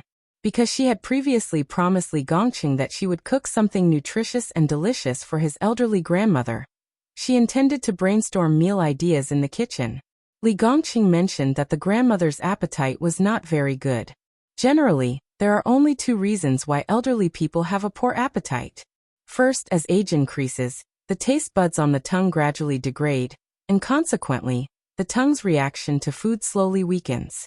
Second, the decline in digestive function in the elderly can lead to stomach coldness, causing loss of appetite. Therefore, the remedy should be targeted.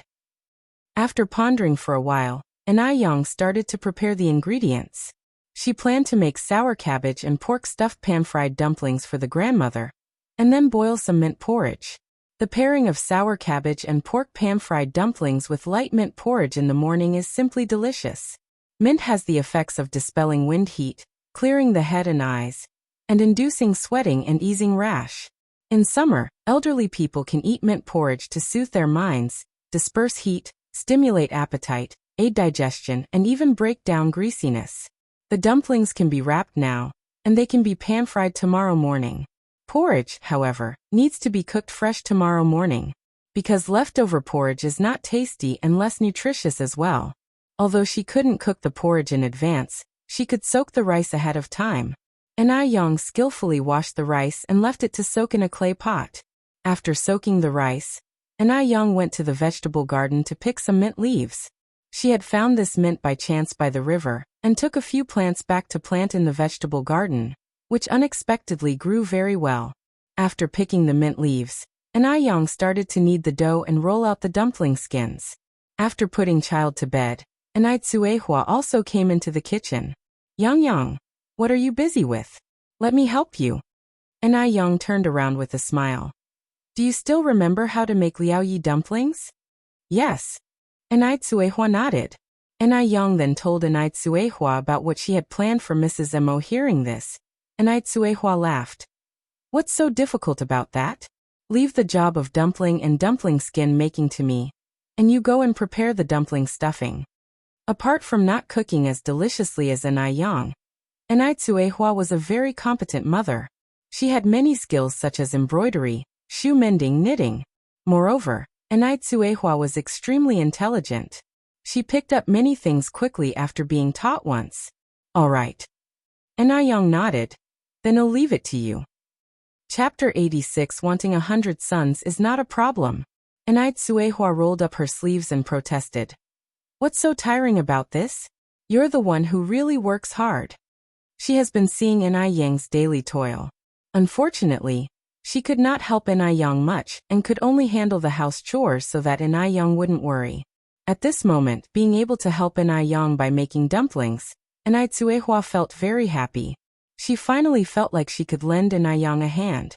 After leaving Tsuehua with the rolling pin, Yang went to retrieve pickled vegetables from the courtyard.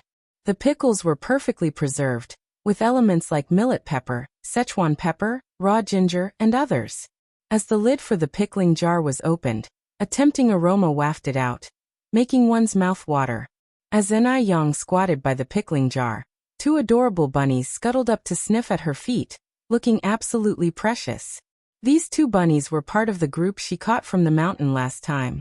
A month went by and the tiny bunnies grew into proper-sized rabbits.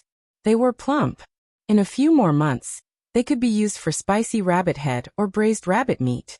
Yang grabbed a generous amount of pickles, then brought up a chunk of pork belly from the well. The pickles, which were already very fragrant, paired with the chunk of pork belly, made for an excellent combination. Yang could not help but salivate as she was filling the dumplings. When Yang finished filling the dumplings, Tsuehua finished rolling out all the dumpling skins. Quihua's method was accurate, each dumpling skin being uniform in size and perfectly thin. Yang placed the prepared fillings on the stove, picked up dumpling skin and asked, Mom, can you teach me too? Tsuehua replied with a smile. Why bother? Let Mom handle little things like making dumplings.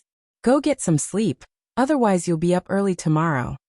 Yang shook her head saying, It's still early, one wouldn't be able to fall asleep even if one tried. Let's wait a while longer. Quihua's speed and accuracy in dumplings making were remarkable. In merely a few seconds, she had a dumpling ready and each was shaped like pretty liaoyi, even more appealing than the ones sold in the streets. and I Young felt hungry just watching and said, "Mom, make more dumplings. Let's have dumplings for lunch tomorrow." "Okay." And Suehua nodded and pressed, Yang, be honest with me. How did you get to know that Xiaoma today?" She had a hunch that there was more to it. And Young answered nonchalantly, "It's just like I told you. One was retrieving a fishing trap from the river, and he thought I was going to jump in the river." "Really?" And Suehua looked doubtfully into Yang's eyes. "Really?" And Young nodded lightly. And Suehua continued, "Actually, Xiaoma seems to be a decent kid." "Your mom was thinking." The rest of her words were left unsaid. Mo Qishan definitely captured Kuihua's approval. He was eloquent, cultured, and from his attire, his family situation seemed well off. Most importantly, as a woman who had been through it all, she could tell that Mo Qishan harbored special feelings for Yang. Although it was faint, if you paid close attention you could notice. They say that a girl's fate is like a seed. When it lands on fertile ground, it grows with no worries and reaps a lifetime of bliss. But when it lands on barren land, no matter how much effort is put into it, it can't take root and survive. Yang was 17 this year, and for this reason, Suehua didn't want Yang to miss out on Mo Qishan. As a mother, she didn't just want her daughter to find love, but also material stability. This is reality. A union without material assurance is fragile, because love will one day lose to the demands of daily life. "Mom, why are you thinking about such things? He and one are from different worlds. Plus, one have to focus on my studies to get into university. From now on, I don't want you thinking about these things." And Young quickly cut off Kuihua's words. Maybe the incident from her past life left a deep impact on Yang, who remained uninterested in the idea of marrying a man so far. The phrase "rely on a man" was not in her dictionary. Whether it was her previous life or the current one, she only depended on herself. In this world, the only person you can rely on is yourself. And Suehua smiled helplessly. Okay, I won't mention it. As long as you know what you're doing. Even if you want to go to university, you still have to get married one day, right? You can't possibly stay single forever." Since Yang wasn't agreeable, Suehua wouldn't force her to comply. After all, a coerced melon is never sweet. "I just don't want to get married. One want to be with you forever." And Yang held Kuihua's neck gently and spoke her mind. Chapter 87. Wanting 100 sons is not a problem, silly child. What are you thinking? And Suehua continued. As women, it's only natural for us to marry. And Yang raised an eyebrow slightly. But why must a girl get married? Mom, don't you see we are doing just fine without men now? Not only have we managed to survive, but we're also living better than before. This just shows that men aren't necessary at all. And Suehua was momentarily speechless, because what Yang said did make sense. After pondering for a moment, Suehua answered, "But if you don't get married and have children, who will take care of you when you're old?"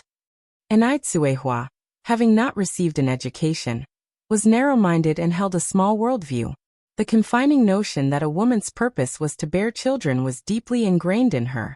Otherwise, she wouldn't have previously felt guilty for being unable to produce a son. Such misconceptions needed to be rectified. And Yang looked up at Suehua and said seriously, "Mom, girls are not tools for carrying on the family line. Marriage and having children are not a necessity for every woman. The chairman has said that men and women are now equal. As women of the new era, we must be independent and self-reliant. We can't rely on men to survive. Take yourself for example. If you hadn't chosen to divorce back then, you surely know what your life would be like now. Only when we become stronger ourselves, do we become truly strong. Hence, what's most important for us now is to work hard to make money, then go to high school, university, and broaden our horizons. We need to have the ability to live a good life ourselves and also to help others. When we become millionaires one day, you'll realize that not only can you have a son, but even if you want 10 or 100 sons, it won't be a problem. And one promise, they will all be filial. Times have changed, and we women can hold up our share of the sky just as well." And Yang's words were heartfelt, leaving Suehua silent for a long time. She wanted to say something in rebuttal, but she realized she couldn't find any words to counter. Indeed, her thinking was too narrow. Enai nodded. Yang, you're right. From now on, we will not rely on anyone. Seeing her mother understand this reasoning, Enai felt less worried. Her biggest fear was that Enai would remain in a dead end. Enai picked up a dumpling skin and said, Mom, you make such beautiful dumplings, please teach me. She genuinely wanted to learn. Seeing Enai thirst for knowledge, Enai didn't refuse again, but taught her step by step. Enai, being a clever girl blessed with the advantages of her rebirth, was a quick learner and mastered the skill in no time. The dumplings she made were nearly as good as Enai. In less than 15 minutes, the mother and daughter had made 100 dumplings. The next day, Enai got up early. First, she put the rice and mint leaves that had been soaked the night before into a casserole, simmering them over a low heat. Then she began to fry the dumplings. She added a layer of vegetable oil to the pan. Once the oil was hot, she added the dumplings. After a sizzling sound, the small kitchen was filled with an enticing aroma. The dumplings were fried to a golden brown on both sides, evenly colored and resembled gold ingots. They looked impressive. Enai couldn't resist trying one. The dumpling had a crispy outside and a tender filling. When she bit into it, the savory taste of pickled vegetables and pork filled her mouth. A faint spicy and sour taste followed. The taste was rich without being oily. It tantalized her taste buds. After eating 4 dumplings in a row, Enai put some of the pan-fried dumplings into a thermos, leaving some for Enai and Enai breakfast. The thermos was in 3 layers. The first layer contained mint porridge, the second layer held the pan-fried dumplings, and the third layer was filled with stir-fried lettuce and shredded pork that Enai had cooked. The daily use of Materia Medica once stated, lettuce benefits the 5 internal organs, nourishes the muscles and bones, relieves summer heat, opens the meridians, refreshes the breath, and brightens the eyes. Since the vision of the elderly tends to deteriorate, eating lettuce can maintain good eyesight. Furthermore, when Enai stir-fried the lettuce, she controlled the heat well, ensuring that the dish was crunchy and tasty as well as fragrant. The combination of lettuce, mint porridge, and dumplings made a very good meal. And since dumplings are known for stimulating the appetite, the old lady would surely enjoy the meal thoroughly. After packing everything into the thermos, Enai saw the sour plum soup on one side. She fetched a glass, filling it up with the soup. Chapter 88 Wanting 100 sons is not a problem _4. Li Gongqing gave her 100 yuan. And she always wanted to make the old lady feel happy while eating. She wanted to make sure that the 100 yuan was well spent. After preparing the old lattice food, Enai started to prepare the items for her stall today. After hurriedly finishing a bowl of leftover mint gruel, Enai pushed her bike out. At this moment it was just beginning to lighten in the east, but people were already hard at work in the fields. Everyone was trying to get as much work done as possible before the sun came up. Once the sun was up, it would be too warm to work as much. By the time Enai arrived at her stall, Li Gongqing was, as always, already waiting for her. Xiaoni, let me help you. He came over to help Enai unload the bike. Thank you. Enai politely thanked him. Enai bike had 2 large iron buckets of pickled cabbage fish soup strapped to the back. The buckets didn't look big, but they were very heavy and Li Gongqing could hardly lift one even with both hands. I'll do it. Enai smiled slightly and took the bucket from him. Therefore, when he saw her effortlessly carrying 2 buckets of pickled cabbage fish soup, Li Gongqing was stunned. What had this girl been eating to grow up so strong? Her strength was incredible.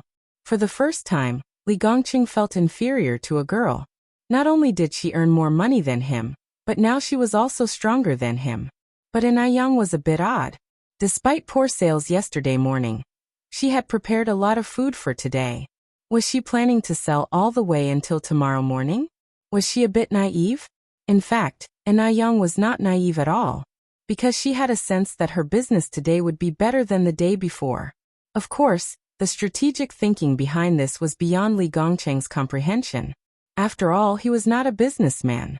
With this in mind, Li Gongqing approached Enai, ready to speak, when she beat him to it. a smile playing at the corners of her mouth.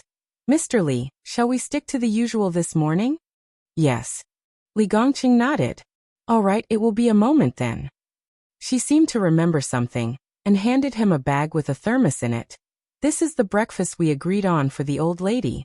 I just made something simple. I don't know if she would like it. Thank you. With your culinary skills, I'm sure the old lady will love it. Li Gongqing happily took the food from her. Soon, a bowl of fragrant pickled fish was placed in front of Li Gongqing. Meanwhile, there was also a purple-red drink. What is this? Li Gongqing asked, pointing to the cup of sour plum soup. And Ai Yang explained with a smile. This is sour plum soup. I made it myself. The first cup is free. Would you like to give it a try? Sure. Li Gongqing grabbed it and took a sip, then declared in shock. Xiaoni, this sour plum soup is so delicious. How much is it per cup? 1 cent per cup, and Ai Yang answered. 1 cent per cup? Such a delicious drink was so cheap? Li Gongqing could hardly believe his ears.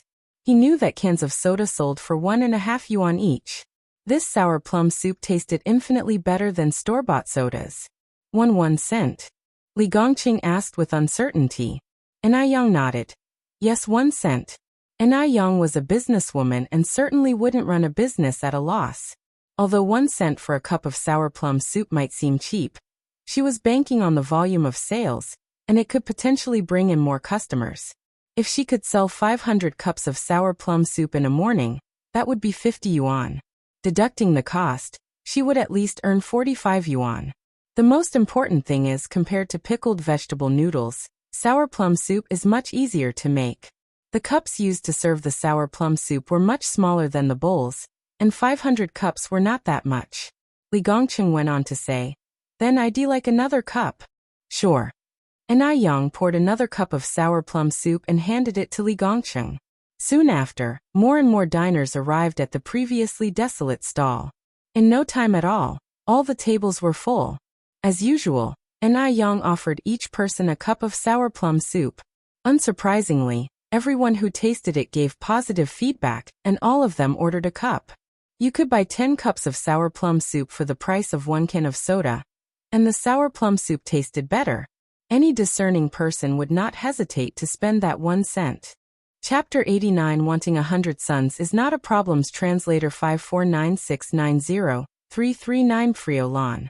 Ga ong lin ahd dfmauer and fratnefo in snawaisulta. The flavor here is really authentic. Although it's 5 cents cheaper per bowl over there, one always feel like something's missing. Nt koskas nyanar fat asau. Tsri dti until dife have nbimita 8 back ifo the nelien. Iaga. Boss, I want a bowl of pickled vegetable noodles. I want a bowl too. Li Gongqing sat at his table, watching Ai Yang ladling noodles unhurriedly at her stall, with utter astonishment in his eyes. No wonder she prepared so many ingredients this morning. She must have foreseen this scene. In Yasin Kailpwas. Kudia but in ITNC.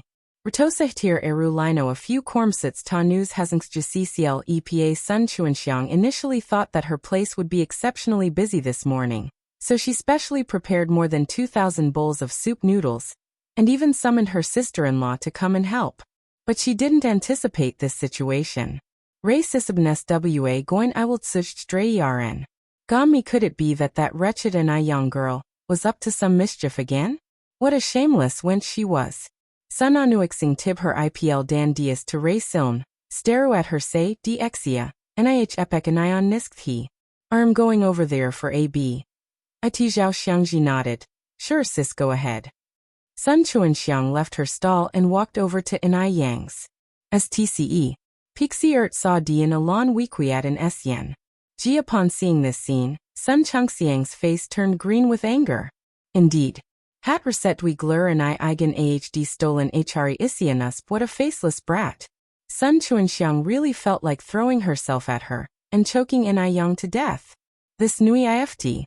SRS got her heg to adren throw it no ernspo, then Rayosen was received to throw out fo. Holix nad one he's was snultki I hersksto. Umer did Ai Yang think she was that easy to push around? No, she couldn't stand by and watch Ai Yang take away all her customers. HDIW a Ligmazin Cafe, Sunshine dika into 8 diemeld of the enel. Hits line asms priat gn. Ol you all pi labro not dao. In k tuberties enrioth pil sif onaldo offs for air. T not yon less itif tnesk erk pepr blow. Up voice salo da neve to wait in any li DNA the set is 10 seemed a ret at nachar. Upon hearing this, a short-haired woman immediately asked, really? Sun Chuanxiang nodded hurriedly. What are you asking, big sis? Do you think I would lie? It's right over there, look. Ht sardhir to onmo datso no t. Piasit udalkaters 8 iadriak dipone yip by sun anuxgen. See DNA after nryugif udo the attack nal. Ohedski with dn I estatemp. Ho you ignathlik abbot that law? Sep yes. Sun Chuanxiang nodded anxiously. That's the one. The short-haired woman continued. I went there yesterday morning. The flavor wasn't nearly as good as this place. Although it's a bit cheaper, the fishy smell is rather strong. Suddenly, as if realizing something, the woman said, with a knowing look, Oh, I see. You must be the boss of that stall, right? UNSH Jixnon didn't sexbit HD cert drio onum to say ts. Hyas Baylor datim ot caret when Narithos ruamek ops. Ek, I went there yesterday morning too. The taste is indeed not as good, so I came back here this morning. Yeah, me too. Etiovlor free si way. Tebret Sun Chungxiang's face turned darker and darker, and with a bowed head, she ran away amidst the discussions. Ekiel alaukretzfen. Detwem g.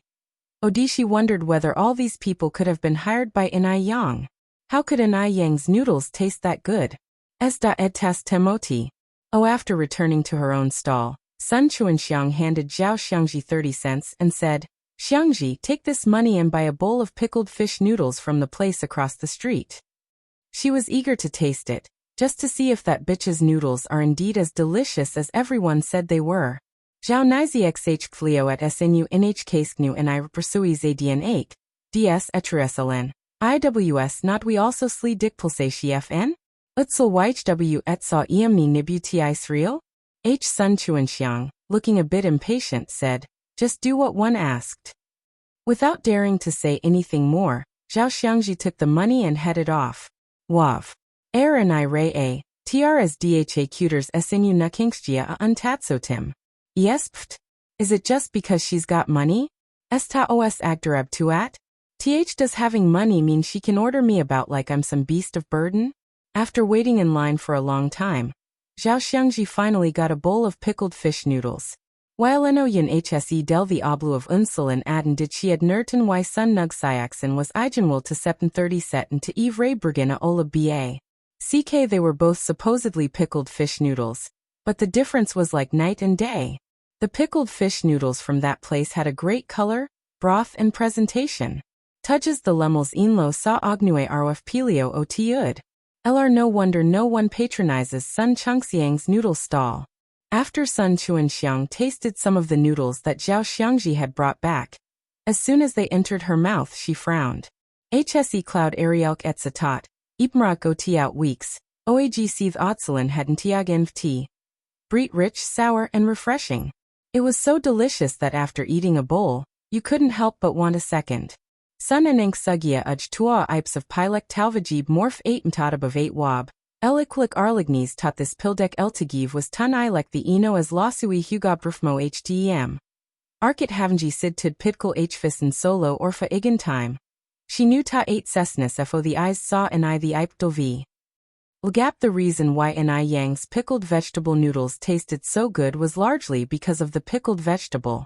This meant that if she could find out where this pickled vegetable was bought from, she could make noodles that taste just as good. Tnijink fo sure, ta ugmzalims yurnt otusn kanjixenze. CFE being a local of Beijing, if Sun Chuanxiang wanted to find where this kind of pickled vegetable was sold, it would be extremely easy. Just wait and see. As dal would deftienly be bella to imft ht sme epklikt vgil. Tib when Li Gongqing arrived at the Mo family with the meal prepared by Inai Yang, there was a guest at the house. It saw Nyug Wonam who saw Katie Asir. Tip if he hadn't seen Inai Yang, he would have certainly thought her a beauty. But after meeting Inai Yang, he felt that no one else had seen before could even compare. Ino Klodun v Yas. Isht after Inai Yang, there were no more beauties. The young woman was sitting on the couch, speaking with Madame Mo. It was relk tot amdmam liked ere, lot her seya lulfefo isime nirad thray eranin. Tkas Madame, Li Gongqing approached. Xiaoli is here. Madame Mo looked up and smiled. Li Gianjian cg tup eta trelm tinokri no the osef tlay dna asti. Demame, Sayas htm li preepter ybni angie from the anudits, alas uxidir ybtr mizo. Pales tis ti dna phi ti tias roi likni, retziam ted nemnio that a ulokt sac her to cocoaro fu ervi day. Madame Mo nodded, looking a bit disappointed. Didn't he buy any noodles to bring back this morning? Of course he had bought noodles, but Master Mo had commandeered them halfway. Fo cows. Are these erwe notsjin totli sigong ijuak say ot Madame Oa emlits and dia s Madam. Eating noodles in the morning might not be easy to digest. Why don't you try these dishes first and see if they suit your taste? All right, Madame Mo nodded. I understand, you can go on with your work.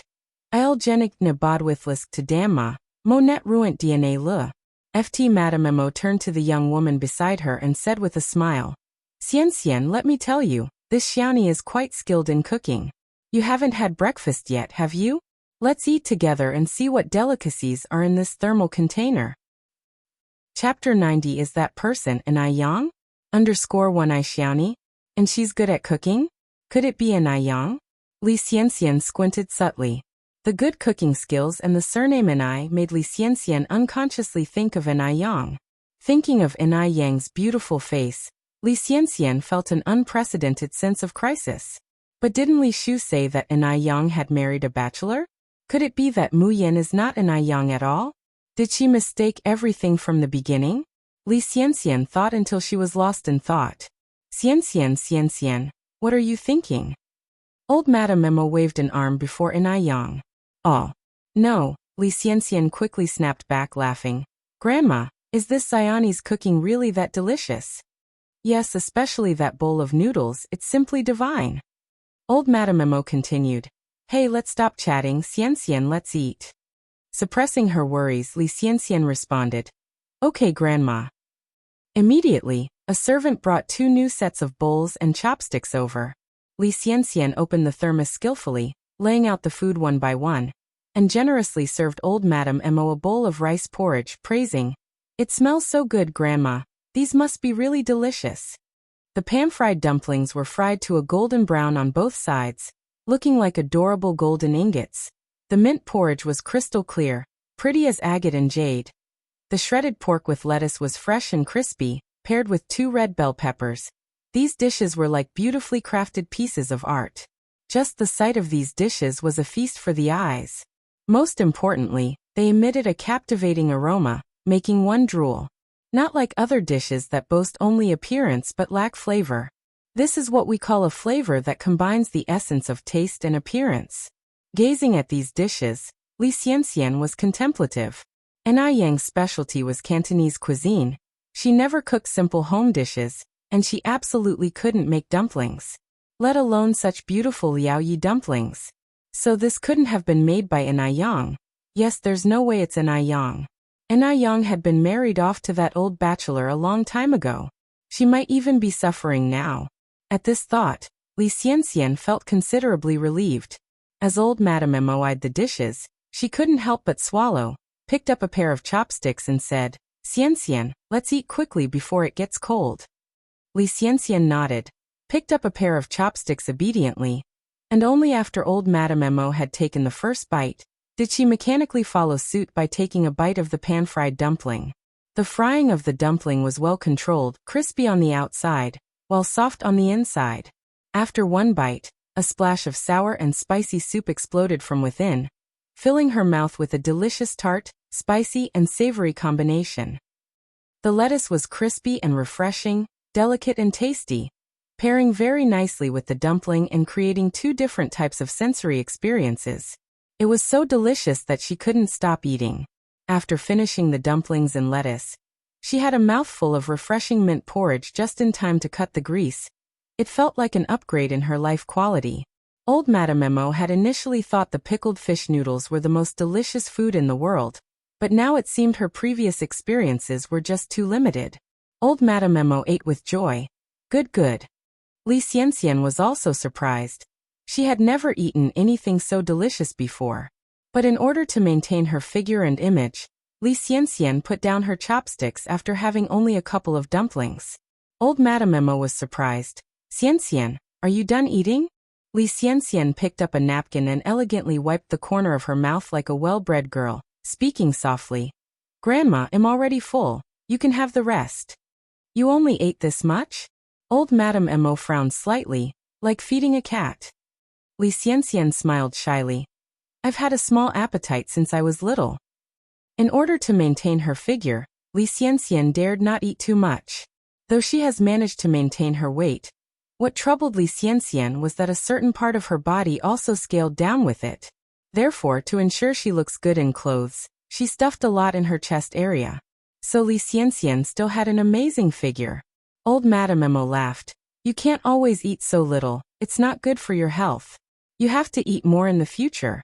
You're so thin that I believe Baichuan could lift you with just one hand. Mentioning Emo Baichuan, Li Xianxian's face turned slightly red. Grandma, don't tease me anymore. Old Madame Emo smiled, picked another dumpling. Alright, I'll stop. Can't I just eat my dumpling? Chapter 91 Is that person an Aiyang? _2. Li Xianxian bashfully lowered her head, but a glint of triumphant satisfaction shone in her eyes. Since Grandma Emo had willingly brought up Emo Baichuan in front of her, it meant there was a 2% chance for their entanglement. Because the dishes an Aiyang prepared were so delicious, Grandma Emo ate as many as a dozen pan-fried dumplings, drinking a large bowl of porridge. Only then she put her chopsticks down. With a few dumplings left, along with half a bowl of porridge and half a plate of pork stir-fried lettuce, Grandma Emo specifically ordered someone to keep them for lunch. Hearing this, Li Xianxian lifted her gaze and said, Grandma, you're older now and your digestive system isn't in the best condition. It might be better to throw away the leftovers. However, Grandma Emo casually retorted, It's fine. I've eaten book covers and roots when I was young. What's a little leftover food? The old generation is used to being thrifty, and were somewhat displeased upon hearing Li Xianxian's suggestion. Just by hearing what she said, it was clear she was not a person accustomed to daily life. To this day, many families are still so impoverished that they can't afford a meal. To Grandma Emo, Li Xianxian insisted on throwing away the perfectly fine leftovers. As soon as those words were spoken, Li Xianxian realized her mistake and hurriedly tried to correct it. Grandma, I didn't mean it that way. I just worried that the leftovers might upset your stomach. Grandma Emo didn't think much of it. Never mind that, Grandma knows you meant well. Hearing this, Li Xianxian sighed in relief and changed the subject. By the way, Grandma, the weather is quite nice this morning. Shall I accompany you to the garden? Grandma Emo nodded and laughed. Sounds good. Li Xianxian immediately got up from the sofa and supported Grandma Mo's arm, ingratiating herself. Let me assist you, Grandma. The two had just stepped out of the room. A tall and handsome figure approached. His stunning yet hidden face under the light was incredibly eye-catching. Dressed in a simple white shirt, form-fitting dress pants, black leather shoes, a black suit jacket hanging on his arm and one hand in the pocket, he walked against the light. The sun gradually highlighted his exquisitely angular features, breathtakingly radiant. This was the worthless sixth son of the Emo family, Emo Qishan? Such a shame. A man with such handsome looks, only to be wasted in the body of a useless person. Li Xianxian squinted her eyes. A hint of disdain briefly flashed in her eyes, but she politely said in front of Grandma Emo, Uncle Six. Emo Qishan nodded and walked over. Without a word, he gave Grandma Emo a big hug. Mom, I've missed you so much after such a long time. Grandma Emo was stunned at first, then pushed Emo Qishan away, irritated. Get away. Who is your mother? You're hardly home all year round. Does this ungrateful son of mine even have me in his eyes? No matter the family, mothers always spoil their youngest children. Emo Qishan had grown up spoiled and pampered. Although Grandma Emo disliked her youngest son on the surface, she still loved him very much deep inside. Although he could be considered useless, he's considerate and kind-hearted, always displaying filial piety. Moreover, money was not an object in the Emo family. let alone supporting one Emochishin. They could easily support tens, or even hundreds of him.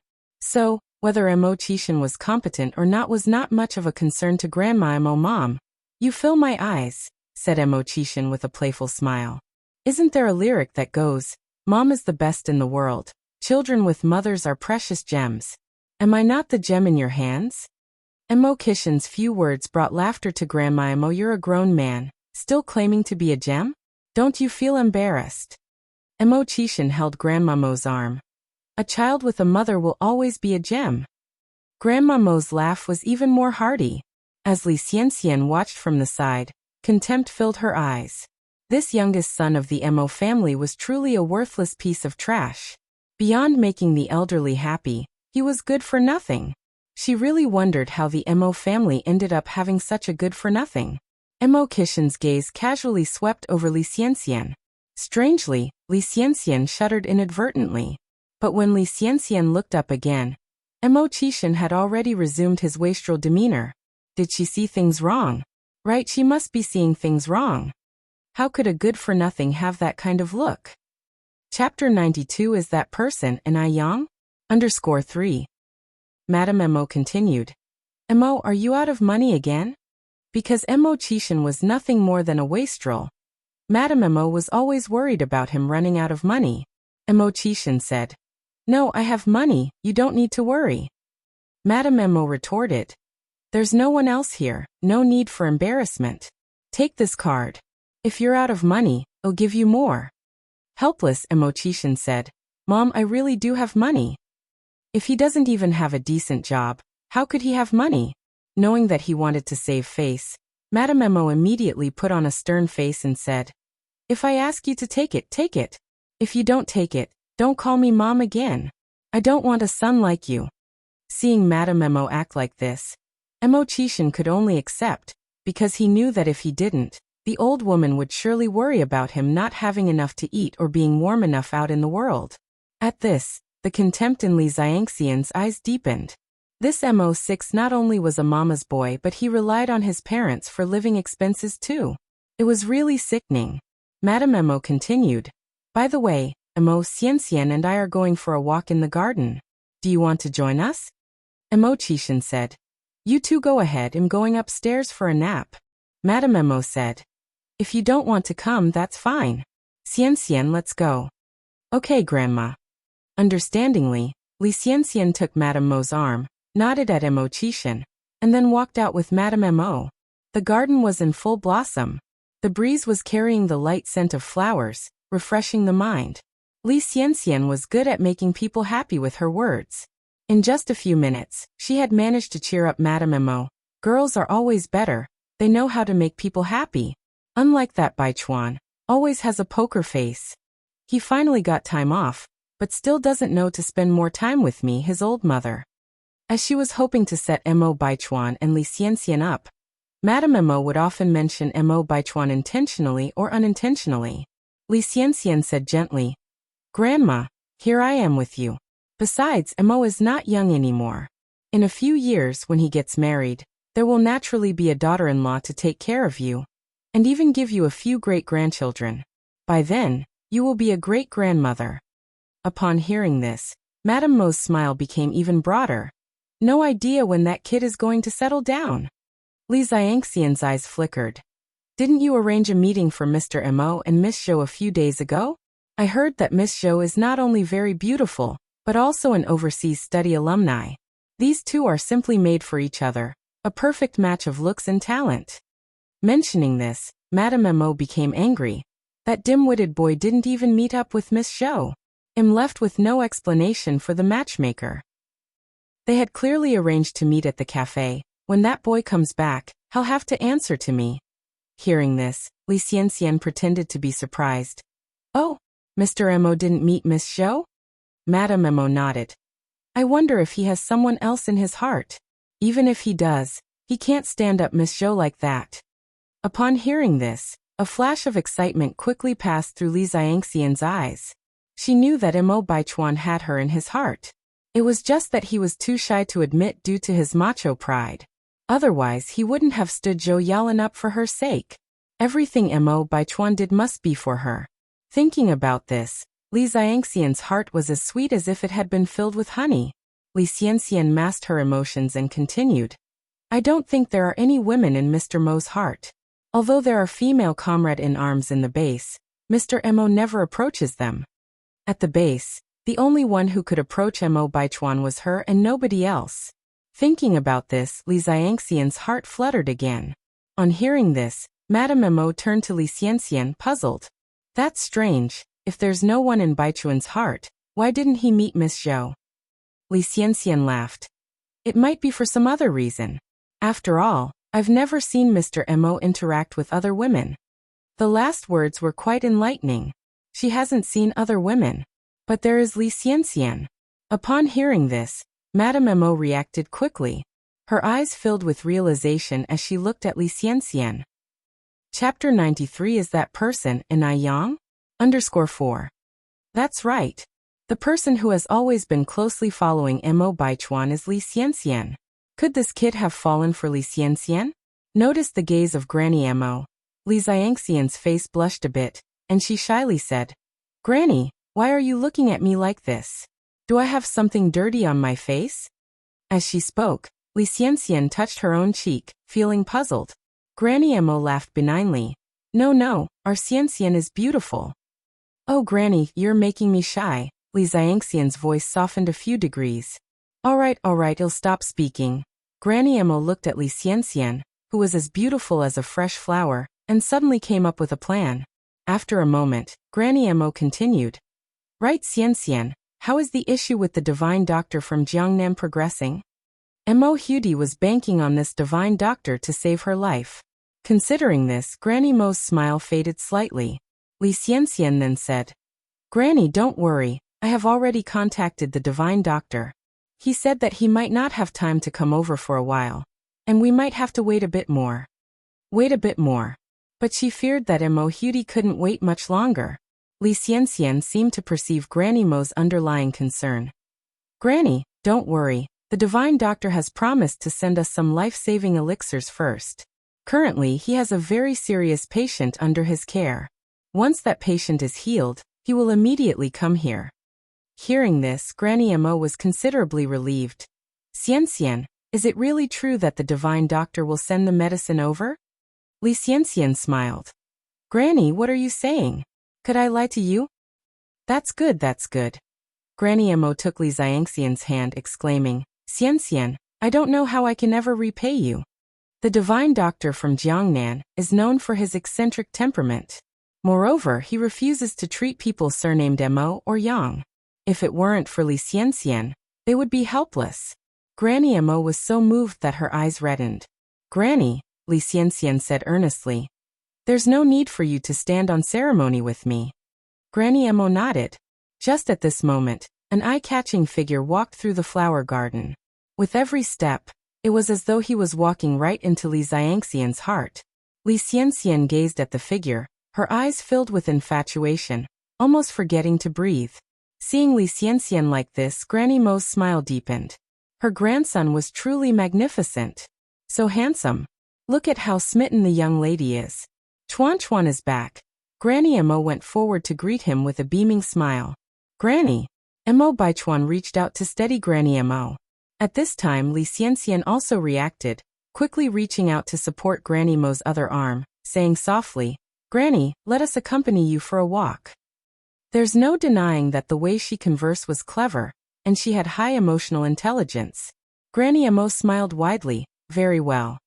With one on each side to support Granny Mo, Li Xianxian occasionally said something to make Granny Mo laugh heartily. The atmosphere was indeed harmonious. After a while, Mo Baichuan suddenly stopped and said to Granny Mo, Granny, I have to leave for some work, I won't be able to accompany you. Stay a bit longer, it's not often that you accompany me for a walk. Granny Mo looked up at Mo Baichuan. Li Xianxian also looked expectantly at Mo Baichuan. However, Mo Baichuan didn't even spare her a glance. He bent down and said, Granny, I promise I will spend more time with you when I get a chance. He then affectionately touched his left cheek to Granny Mo's. Granny Mo looked delighted. Get going, you naughty boy. I'm off then. Mo Baichuan turned and walked off in another direction. Li Xianxian stared dumbly at his retreating figure. Her eyes were clouded with adoration, and she couldn't snap out of it for quite a while. Granny Mo teased her with a smile. Xianxian, what do you think about Chuan Chuan, that naughty boy? Li Xianxian quickly recovered, nodded and said, He's very good. The smile on Granny Mo's face grew wider as she added, That boy has always been like that? He has a troublesome temper. Even in front of the people he likes, he never changes. You must not mind. Mo Baichuan's personality was notoriously troublesome. That was the reason he has been unable to find a partner till now. Granny Mo didn't want his bad temperament to scare Li Xianxian away. Chapter 94 is that person, and I Yang? _5. It's not easy to find someone you like. Li Xianxian shyly shook her head, pretending she didn't understand. I don't know what you're talking about, Grandma. Let's go look around up ahead. From an angle where old lady Mo couldn't see, a triumphant smile spread across Li Xianxian's face. Li Xianxian did a good job pretending, so old lady Mo naturally didn't notice anything unusual.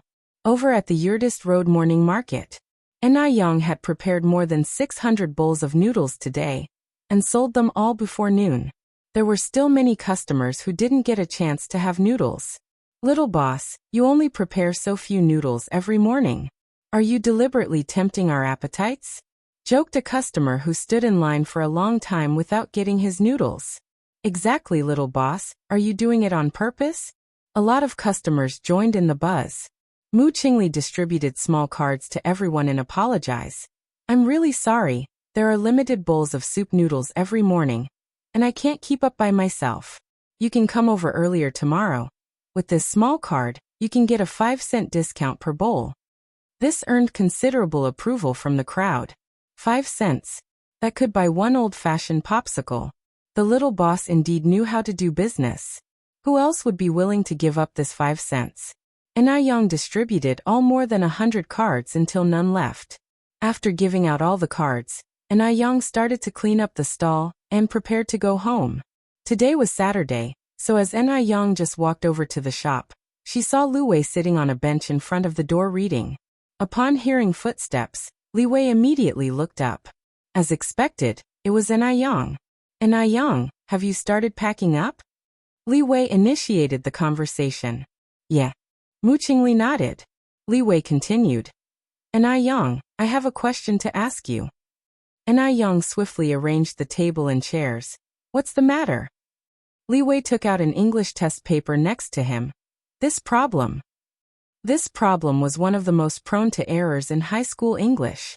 Last time, Enai Yang easily corrected the difference between adming and admirable, making Li Wei disappointed. He was a high school student, and Enai Yang was merely a junior high student. How could Enai Yang's English be this good? To test whether Enai Yang just had a lucky guess last time, Li Wei intentionally found the hardest question on the English test paper. He didn't believe that Enai Yang could answer this time. After seeing the question, Enai Yang responded, she hid herself after the tree is clearly a defective sentence. The correct answer should be she hid herself behind the tree. Upon hearing this, Li Wei was astounded. His last dignity was gone. Enai Yang really did know. She truly knew English. After being stunned for a moment, Li Wei continued. Can you explain why we use it that way? Enai Yang answered, because after is often used to express something after a certain action, so some grammar books call it a dynamic preposition, whereas behind is often used after static things. Right. That was also how his teacher explained it. Li Wei didn't know how to express his feelings at the moment. Enai Yang, thank you. It took him a while just to squeeze that out. Enai Yang smiled faintly. You're welcome. Then Li Wei continued. Enai Yang, last time you said you still wanted to go to school, right? Yeah. Enai Yang nodded. Li Wei added. Actually, I feel that you don't need to go to school anymore. You're already excellent enough, and you're doing pretty well in business. For us girls, there's no use in reading so many books, as long as you marry into a good family. Out of personal motives, Li Wei didn't want Enai Yang to attend school, because Enai Yang was really too excellent. If she attended school, she would probably get into a prestigious university. What kind of good guys wouldn't she be able to find in the university? By that time, he would really not be good enough for her. It would be better to just stay as it is. Enai feels like an individual. He was a high school student with a promising future. When Enai Yang stood next to him, Enai Yang was indeed in a superior position. Hearing this, Enai Yang laughed. Li Wei, what you said doesn't sound like something an intellectual would say. What does it mean to just marry into a good family? Shouldn't us girls be mere cuscuta flowers? What was a cuscuta flower? A cuscuta flower was a kind of flower that could only survive by clinging to other plants. Chapter 95 Is that person Enai Yang? _6.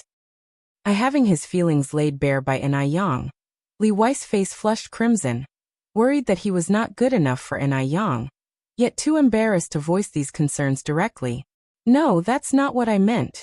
Right at that moment, Qian Jinfeng walked out of the store. She looked up to see Li Wei, his face beet red, and then her gaze shifted to Enai Yang, who was as enchanting as a sprite. Which young boy isn't passionate, or young girl not longing for love? Seeing this scene and recalling Li Dongliang's words, a look of displeasure crossed Qian Jinfeng's face. That Enai Yang. Not content with running her business, she even dared to flirt with her own son. So young, yet so calculating. Qian Jinfeng glanced at Li Wei and said sweetly, Xiao Wei, it's hot outside. Why don't you go back inside and study? Okay. Li Wei glanced hurriedly at Enai Yang before turning to go inside. Qian Jinfeng turned to Enai Yang, all smiles. Yang, have you sold all your noodles this morning? Qian Jinfeng was a diligent housewife. Every morning she would cook on time, unaware that Enai Yang's pickled fish noodles at the morning market were selling out. So every time Enai Yang told them she had sold out, they thought she was boasting. Enai Yang nodded. Yes. Auntie, I have done my cleaning here. Am heading home. Go ahead. Qian Jinfeng waved at Enai Yang. Once Enai Yang had left, Qian Jinfeng called into the house. Xiao Wei, we have to remain grounded in life. Don't always think about shortcuts or getting carried away. For example, when choosing a girl to marry, shouldn't the couple come from similar backgrounds? Qian Jinfeng's voice was loud. Her words a veiled criticism, causing Enai Yang to frown in confusion. Although Enai Yang didn't fully understand what Qian Jinfeng was hinting at, she knew that those words were intended for her to hear. It seemed she needed to work harder, strive further, to buy her own shop and no longer depend on others. After leaving the shop, Enai Yang went to the vegetable market and bought more than 30 fish and a rooster. Why a rooster? Because it was cheaper than a hen, costing only 3 yuan. A hen would cost 6 yuan. The rooster was over 4 pounds, plenty for 3 people to eat. Once she returned home and had finished eating, Enai Tsuehua had already prepared the rooster. Yang, how should we cook this chicken tonight? Enai Tsuehua had taken Enai Yang's advice to heart. She was no longer wearing her old, worn-out clothes, but the batwing shirt and bell-bottom pants she had tried out the night before. She had even put on a bra. She looked beautiful and confident. Enai Yang stroked her chin thoughtfully. Let's have roasted chicken tonight. Roasted chicken with its golden crust and juicy meat, neither too dry nor too greasy. Just the thought of it made one's mouth water. Roasted chicken? This was the first time Enai Tsuehua had heard of it. She only knew 2 ways to cook chicken, either braised in soy sauce or in clear broth. How was chicken roasted? With these thoughts in her mind, Enai Tsuehua couldn't help but voice her doubts. Enai Yang explained with a smile. Well, roasted in our bread baking oven. The bread oven was a natural oven that could roast anything. Enai Tsuehua didn't ask any more questions and said, I'll go start the fire now. Enai Yang nodded. I'll start marinating the chicken. The mother and daughter worked in perfect harmony. By the time Enai Yang was done marinating the chicken, the bread oven was preheated. Enai Yang carefully placed the chicken in the oven. Roasting chicken was a lengthy process, and she took this opportunity to attend to other tasks. In the afternoon, a drizzle began to fall. Little Enai Yin was sleeping on her bed. The fish had been filleted, and both the fish soup and sour plum soup were stewing on the stove. Although Enai Yang could have used this opportunity to rest, she was someone who couldn't stand idleness. Seeing Enai Tsuehua beside her, Enai Yang suddenly had a new idea. Mom, shall I teach you to read? Chapter 96. The little girl is quite capable. Inaitsuehua is a bona fide country folk, deeply influenced by the tradition of favoring males over females, and has received no formal education from childhood. As a child, her days were filled with picking pigweed and toiling in the collective farm to earn work points. However, such conditions were not unique to Inaitsuehua. Many rural women her age were illiterate. Some have even never stepped foot outside their county their entire life. Read the alphabet? Inaitsuehua was taken aback at first, then bursted out laughing. At my age? Learn to read? Illiteracy was a significant problem and incredibly inconvenient. Every time Inaitsuehua held out a stack of papers to ask Inai which were important and which could be thrown away, it tugged at Inai heartstrings. Especially in the advanced information technology era, being illiterate was practically paralyzing. If she was going to relive her life, Inai wanted to change not only herself but also her mother. She was determined to help Inaitsuehua become a little better than before. You have to learn, insisted Inai very seriously. Mom, you're only 36. There's no limit to what your future can hold. Being illiterate is a laughing matter out there. At that, Inaitsuehua was dumbfounded. Did her future truly hold unlimited possibilities? Back in the countryside, everyone was illiterate, so she didn't feel out of place. But ever since she arrived in Beijing and started interacting with the local villagers, Inaitsuehua had come to realize her own shortcoming. Like when that disdainful woman, Wang Jinfang, from the village covertly ridiculed her for being an illiterate. She didn't even know what being an illiterate meant.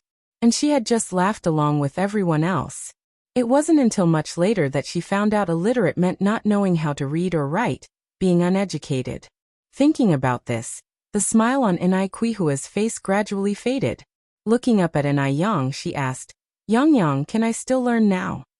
With such an outstanding daughter, she as a mother must not hinder her progress. Inai nodded. Yes, of course. Mom, you're so clever. I'm sure you'll pick it up. Determined to stand strong and no longer be a burden to her daughter, Inaitsuehua decided to follow Inai advice and learn the alphabet. Inai took 2 notebooks and a pair of pens out of the house. Mom, first let's learn to write your name. All right. Inaitsuehua nodded in agreement. Inai had a beautiful handwriting. Small regular script, each stroke distinct and forceful, as if printed straight from a textbook. Although Inai had an elegant, passionate yet rough penmanship as well, it wasn't appropriate to show it off as she was teaching Inaitsuehua how to read and write. Our Yang has such beautiful handwriting. Although Inaitsuehua was illiterate, she could tell beautiful from ugly, and her eyes were filled with pride. Inai handed the pen to Inaitsuehua. Why don't you give it a try? Inaitsuehua nervously accepted the pencil. These hands had tilled the soil, planted the seedlings, done all sorts of strenuous work, but strangely couldn't seem to hold a pen properly today. Inai writing lines were straight and clear, while hers were a messy zigzagging scrawl. And to make matters worse, her hands were uncontrollably trembling. Just as Inaitsuehua was feeling stupid and useless, Inai leaned over, gently held Inai's pen-holding hand and slowly guided her, stroke by stroke. Mom, it's like this for everyone the first time they learn to write. Don't get disheartened. My first handwriting was even worse than yours. They say teaching elderly people and children literacy is the most challenging. But Inaitsuehua was neither elderly nor a child, and she was clever to boot. Hence Inai believed that she could definitely teach her well. Inaitsuehua then said, But Yang, your handwriting is so beautiful now. Inai chuckled. Well, don't you see how many years I've practiced? It's your first day, you can't rush these things. It has to be taken slow. With that said, Inaitsuehua was considerably more at ease. After 10 minutes of hands-on lesson by Inai, Suehua was able to write her own name independently. Although her handwriting was not very good, it was already a giant leap forward. Having learned to write her name, Inai then started teaching Inaitsuehua phonetics, spelling. Inai wrote all 26 alphabets on a piece of paper. Seeing those letters played out, it was as if Inaitsuehua had opened a long-lost gate of memory. Vague as it was, she could vaguely hear a gentle voice teaching her. This is pronounced A-O-E. Chapter 97. The little girl is quite capable. _2. Ayan Iquiliua opened her mouth and recited following the sound in her memory. A0E. What came next? However, Anaitsuehua couldn't remember no matter how hard she tried. Anayang looked at Anaitsuehua in surprise. Mom, how did you know these phonetic alphabets? Anaitsuehua shook her head. I don't know, it just feels like I've heard it somewhere. Heard it somewhere? Anayang narrowed her eyes subtly. Could this be related to her mother's past? Anaitsuehua continued. Maybe I heard it by accident when I was herding cows. Don't the students at school always recite it this way? Aoi. The elementary school in Dam Village is in the village center where Anaitsuehua used to herd cows, so this seemed like a plausible explanation. Anayang didn't think further and continued teaching Anaitsuehua phonics. Anaitsuehua was really smart. In a short while, she grasped the meaning of the 26 phonetic alphabets. She also understood the differences between initials, finals, front nasal sounds, and back nasal sounds. By the end of an afternoon, Anaitsuehua could already independently spell words using phonetics. Anayang laughed, saying, Mom, if you had been schooled, I'm sure you could have been admitted to a prestigious university. Anaitsuehua was very pleased and asked, Really? Of course it's true, Anayang continued. Otherwise, how could your daughter be so smart? All because I inherited your good genes. Genes? Anaitsuehua asked curiously. What are genes? Are they different from roosters and hens? Anayang laughed. Genes, also known as hereditary factors, are all the nucleotide sequences needed to produce a polypeptide chain or functional RNA. Anaitsuehua was completely lost. In her heart, she exclaimed that it is better to be educated. This was the second time she couldn't understand what someone was saying. Seeing Anaitsuehua's confusion, Anayang continued. Let me give you a simple analogy. It's like you sow melon seeds and you get melons, sow beans and you get beans. This is the power of inheritance, also known as genes. With this explanation, Anaitsuehua understood. She laughed. Oh, I understand now, like a dragon gives birth to a dragon, a phoenix to a phoenix, and a mouse's offspring can dig holes. Anayang nodded with laughter.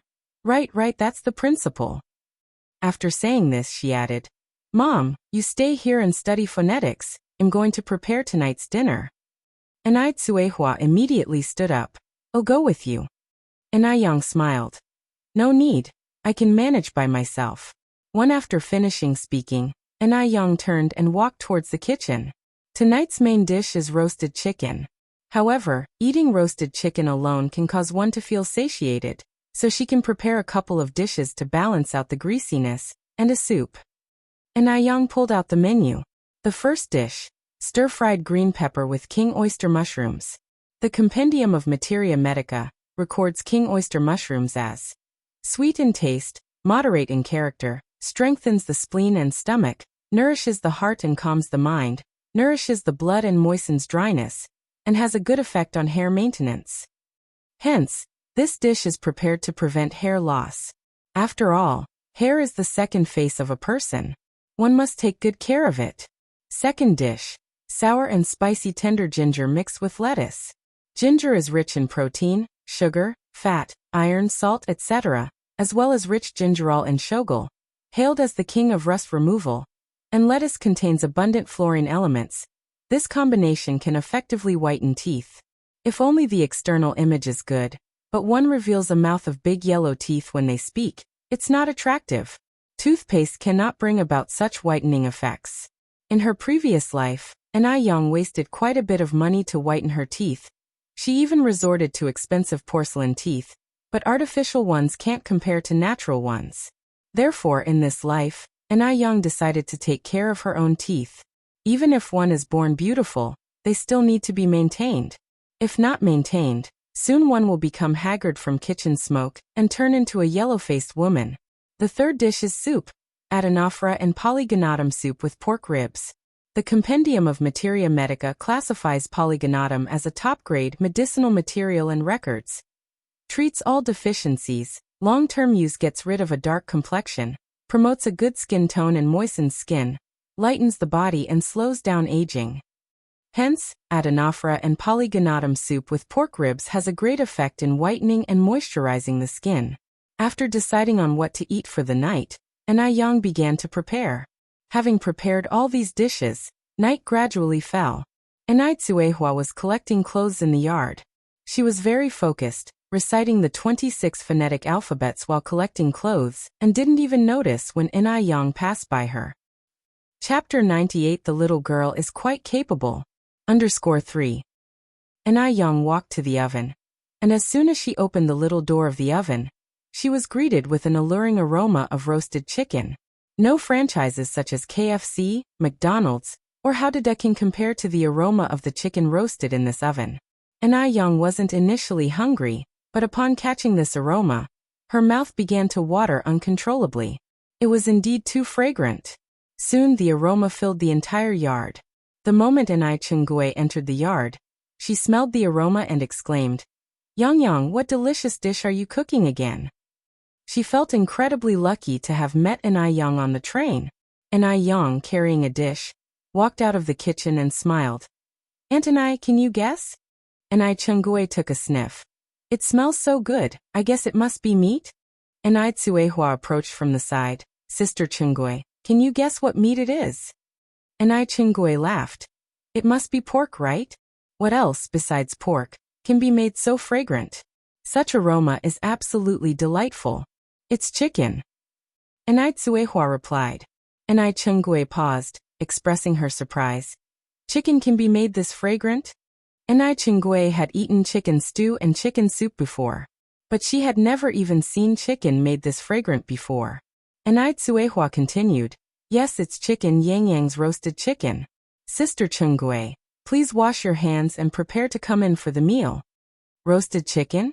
The news clearly brightened Chungue's eyes. She had long heard of roasted chicken, but she had never eaten it. Because some areas in the country are not fully equipped yet, it's not easy to get to eat roasted chicken. However, she heard from others that roasted chicken was indeed delicious.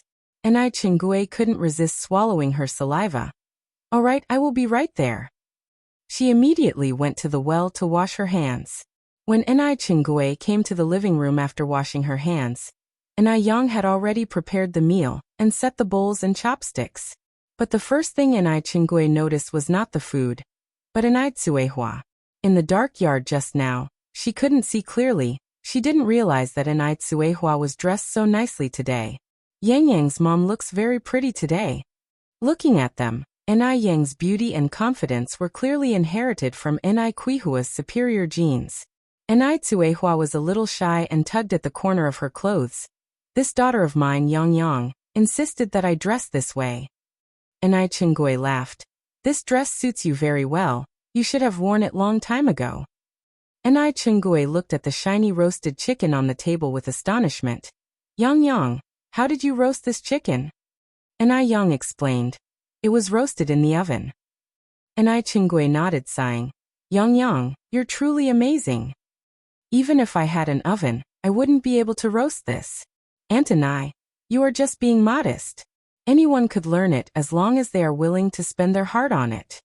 Yang tore off 2 chicken legs and put them into Quihua's and Chungue's bowls respectively. Mom, Antonai, let's start eating. A chicken only has 2 legs, which are among the most precious parts of the chicken's body. Both Chungue and Tsuehua refused the chicken legs Yang passed to them. Yang had been busy all day and had worked hard all day. Therefore, the one who should enjoy the chicken legs should have been Yang. Yang smiled and tore off a piece of chicken wing. Antonai, Mom, you guys eat. I'm fine with a chicken wing. Seeing Yang being so sensible, Quihua's eyes were full of comfort and relief. Chungue was also full of feelings in her heart. Yang was indeed a good girl. She was really envious of Tsuehua. The roasted chicken was crispy on the outside and tender on the inside. With every bite, the rich, savory chicken juice exploded in the mouth. The delicate, succulent meat got more flavorful with every bite. Coupled with the 2 side dishes stir-fried by Yang, it wasn't greasy at all. They tasted delicious and satisfied their cravings. Both Tsuehua and Chungue were tasting such delicious roasted chicken for the first time. They wished they could swallow their tongues too. Yang, this is simply delicious. Anai Chingue was so emotionally moved that she almost cried. Anai Tsuehua also nodded continuously. Very, very delicious. Seeing the roasted chicken she made was so popular, Anai Yang's heart was full of pride. Life was becoming more and more exciting. It was really great. After the meal, Anai Chingue took 10 yuan out of her pocket and gave it to Anai Tsuehua. Yang's mom, this is for this month's food expenses. Anai Tsuehua took out 5 yuan from the house and handed it to Anai Chingue. However, Anai Chingue refused to accept this 5 yuan. Yang's mom, the dishes Yang cooks are so delicious, even 10 yuan seems less to me. Please keep it. There's no need to be polite with me. You're tuning in to the Li Mei's Sword of Destiny YouTube channel. We're so grateful for your support, and don't forget to subscribe to join us on this incredible journey through captivating stories. Your generosity through donations truly makes a world of difference, as it's the primary source of revenue that allows me to expand and enhance this channel for you. Thank you from the bottom of my heart for being a part of this adventure.